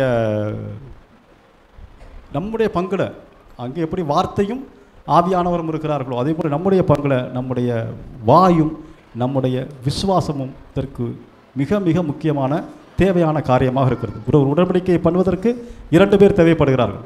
ஒருவர் இந்த பக்கம், ஒருவர் அந்த பக்கம். அப்போ இந்த பக்கம் இருக்கிறவர் ஆண்டவர், அவருடைய கிருபையினாலே இரக்கத்தினாலே நன்மைகளை நம்ம மேல் என்ன பண்ணுகிறார்? வைப்பவராக இருக்கிறார். வார்த்தையை வைக்கிறார், பரிசுத்த ஆவியானவரை வைக்கிறார். இந்த பக்கத்தில் இருக்கிற நாமும் 2 காரியங்களை அதற்காக என்ன பண்ணணும்? செய்ய வேண்டியவர்களாக இருக்கிறோம். ஒன்று நம்முடைய வாய், அடுத்தது நாம் கொள்ளுகிற விசுவாசம். இந்த 2 ரொம்ப முக்கியம். சரியா? இதை குறித்து நாம் வந்து அடுத்த நாட்கள் நாம் பார்க்கலாம். சரி, இந்த பாடலை நாம் ஒரு விஷயம் திரும்ப பாடுவோம். ஏன்னா இந்த பாடலின்படி இந்த ஆண்டவருடைய வார்த்தையானது, ஆண்டவருடைய ஆசீரானது நிச்சயமாய் எனக்குள் இருக்கிற ஆவியானவர், எனக்குள் இருக்கிற வார்த்தையானவர் என்னுடைய பிள்ளைகளுக்கு, என்னுடைய சந்ததிகளுக்கு கடந்து வந்து என்னை ஆசீர்வதித்து, அதாவது முதலாவது நம்மை ஆசீர்வதிப்பார். முதலாவது நம்மை ஆசீர்வதித்து நம்மோடு கூட மற்றவர்களையும் ஆசீர்வதிப்பார் என்கிற அந்த விசுவாசத்தோடு கூட இந்த பாடலை நாம் ஒரு விஷயம் நாம் பாடுவோம். எல்லோரும் எழுந்து நின்று பாடலாமா? ஒரு நிமிடம் எழுந்து நின்று கண்களை மூடி இந்த பாடலோடு கூட கண்களை திறந்து பாடலை பார்க்கலாம். பாடலாம்.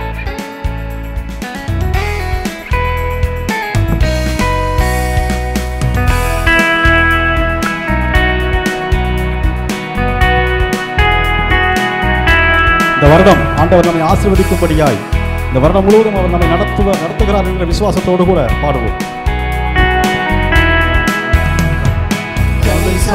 கல்லீரையா மூளை கல்லீரையா தலை சாய்க்கும் கல்லீரையா ஆமென் மூளை கல்லீரையா ஏலத்தே இது வானத்தின் வாசல் என்னேசையா ஆமென் ஆமென் ஆமென்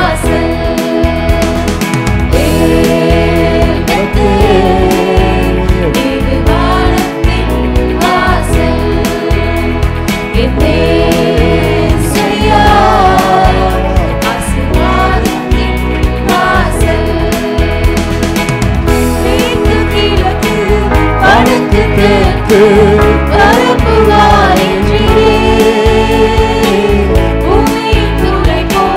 சங்கதி பெருகும் என்று வாக்குறுத்தீரே.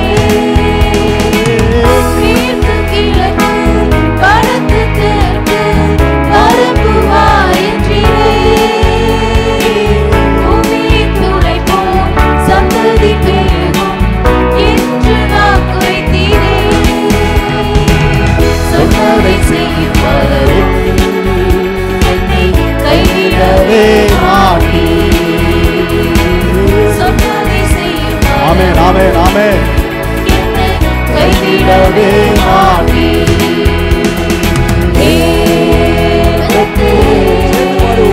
இது வானத்தின் வாசல் என்னேசையா ஆசீர்வாதத்தின் வாசல்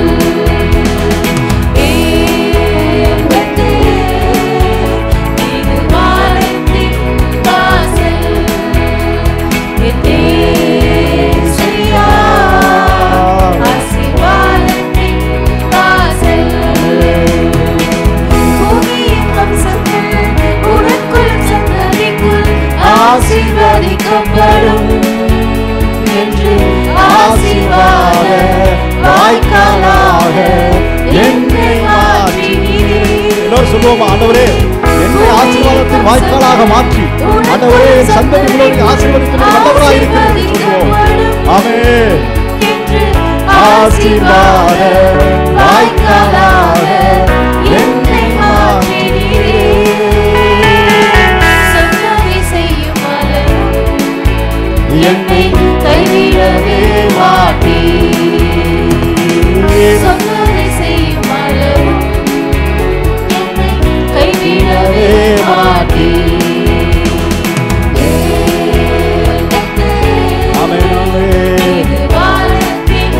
வாசல் எசையா ஆசீர்வாதத்தின் வாசல் தேவத்தே இது வானத்தின் வாசல் எசையா ஆசீர்வாதத்தின் வாசல் என்னோடு இருந்து என்னை கனப்படுத்துவீர்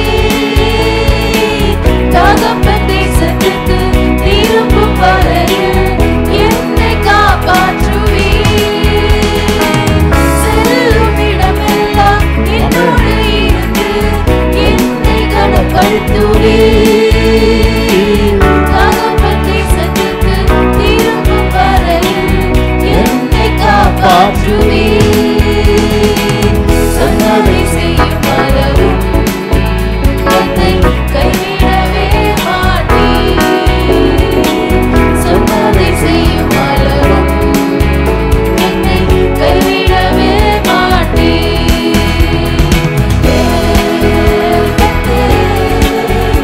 இது வானத்தின் வாசல் எசையா ஆசீர்வாதத்தின் வாசல்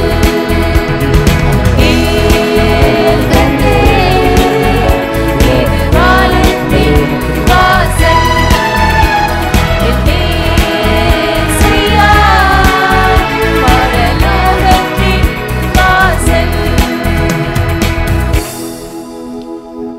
ஆமென். ஆண்டவரே, எங்கே இருவர் அல்லது மூவரினுடைய பெயரினால் கூடியிருக்கிறீர்களோ அங்கே அவர்கள் நடுவே நான் இருக்கிறேன் என்று சொல்லி சொன்ன வார்த்தையின்படியாய் ஆண்டவரே நீர் இங்கு இருக்கிறீர். ஆண்டவரே, இது எங்களுடைய வானத்தின் வாசலாய் இருக்கிறபடியாய் நாங்கள் உமக்கு நன்றி செலுத்துகிறோம். உமக்குள்ளாக எங்களுடைய சந்ததி ஆசீர்வதிக்கப்படும் என்று சொல்லியிருக்கிறீர். ஆகவே ஆண்டவரே, உமக்குள்ளாக நாங்கள் இருக்கிறபடியினால், உம்முடைய வார்த்தைகளுக்குள்ளாக நாங்கள் இருக்கிறபடியினால், உம்முடைய வார்த்தை எங்களுக்குள் இருக்கிறபடியினால், உம்முடைய நல்ல ஆவியானவர் எங்களுக்கு முத்திரையாய் அருளப்பட்டிருக்கிறபடியினால், உம்முடைய வார்த்தை ஆண்டவரே உம்முடைய ஆவியானவருடைய நிழலிலே நாங்கள் தங்கி இருக்கிறபடியினால் ஆண்டவரே, எங்களுடைய சந்ததிகள் எங்களுடைய வாழ்க்கை ஆசீர்வதிக்கப்பட்டு நாங்கள் ஆசீர்வாதமாயிருந்து நாங்கள் சுகமாய் பலமாய் இந்த பூமியிலே வாழ்ந்து ஆண்டவரே இந்த ஆசீர்வாதத்தின் வாய்க்கால்களாக நாங்கள் காணப்படுவோம் என்று சொல்லி ஆண்டவரே நாங்கள் இப்பொழுது அறிக்கை செய்கிறோம் ஐயா. ஆண்டவரே, இங்கே வந்திருக்கிற ஒவ்வொருவரையும் உடைய பரிசுத்த கரத்திற்குள்ளாக ஒப்பு கொடுத்து ஜெபிக்கிறோம்.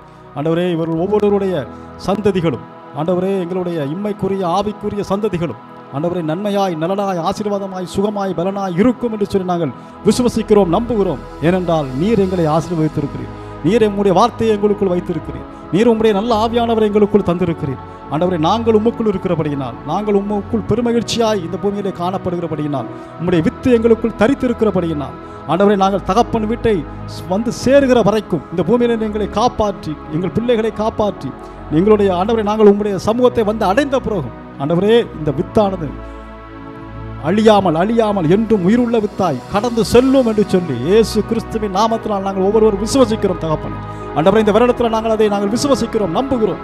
அழியா வித்தாகிய உம்முடைய வார்த்தை ஆண்டவரே இந்த பூமியிலே ஆண்டவரே மழையானது எவ்வாறு தான் செய்ய வேண்டிய காரியத்தை செய்யாது வெறுமையை மேகத்திற்கு திரும்பாதோ அதே போல ஆண்டவரே உம்முடைய நல் வார்த்தை, உம்முடைய வாக்குத்தத்த வார்த்தைகள், உம்முடைய ஆசீர்வாத வார்த்தைகள் எங்களுடைய வாழ்க்கையில் செய்ய வேண்டியதை செய்து முடித்து எங்களை உம்முடைய சமூகத்திற்கு நேராக ஆண்டவரே எங்களுடைய பிள்ளைகளை உம்முடைய சமூகத்திற்கு நேராக எங்களுடைய சந்ததியை உம்முடைய சமூகத்திற்கு நேராக நிற்க வைக்கும் என்று சொல்லி ஆண்டவரை நாங்கள் விசுவசிக்கிறோம் ஐயா. தேவரீர் மட்டும் காத்து கொண்டதற்காக உமக்கு கொடான கோடி ஸ்தோத்திரம். உம்முடைய வல்லமை, உம்முடைய கிருபை, உம்முடைய இரக்கம் ஆண்டவரே எங்கள் மத்தியில் கடந்து வந்ததற்காக உமக்கு நன்றி தகப்பனே. ஆண்டவரே, இந்த நாளிலும் இங்கு வந்து கலந்து கொண்டு ஒவ்வொருவரையும் உடைய கரத்தில் ஒப்பு கொடுத்து ஜெபிக்கிறோம். ஒவ்வொரு சகோதரனையும் சகோதரியையும் பிள்ளைகளையும் குடும்பங்களையும் உடைய கரத்தில் ஒப்பு கொடுக்கிறோம். ஆண்டவரே, இவர்கள் மேல் தங்கியிருக்கிற உம்முடைய வார்த்தையும் இந்த நாள் முழுவதும் இருந்து ஆண்டவரே இந்த நேரங்களிலே கேட்ட உம்முடைய வார்த்தைகளும் உம்முடைய பரிசுத்த ஆவியானவர்களும் இவர்களோடு கூட இருந்து இவர்களையும் இவருடைய குடும்பத்தின் ஒவ்வொரு அங்கங்களையும் இவருடைய சந்ததிகளையும் வாழ வைப்பாராக என்று சொல்லி எங்கள் இரட்சகரும் எங்கள் மீட்பருமான ஆண்டவராக இயேசு கிறிஸ்துவின் வெளியேறப்பட்ட திருநாமத்தில் ஆண்டவரை இந்த மாதத்திலே திருமண ஆண்டை கொண்டாடுகிற பிறந்த நாள்களை கொண்டாடுகிற ஒவ்வொருவரையும் உடைய பரிசுத்த கரத்திலே ஒப்புக் கொடுத்து ஆண்டவரை உடைய சமூகத்திலே இவர்கள் வாழ்ந்திருப்பார்களாக சுகித்திருப்பார்களாக என்று சொல்லி இயேசு கிறிஸ்துவின் நாமத்தில் வாழ்த்தி ஜெபிக்கிறோம் எங்கள் ஜீவனோடு நல்ல பிதாவே. ஆமென்.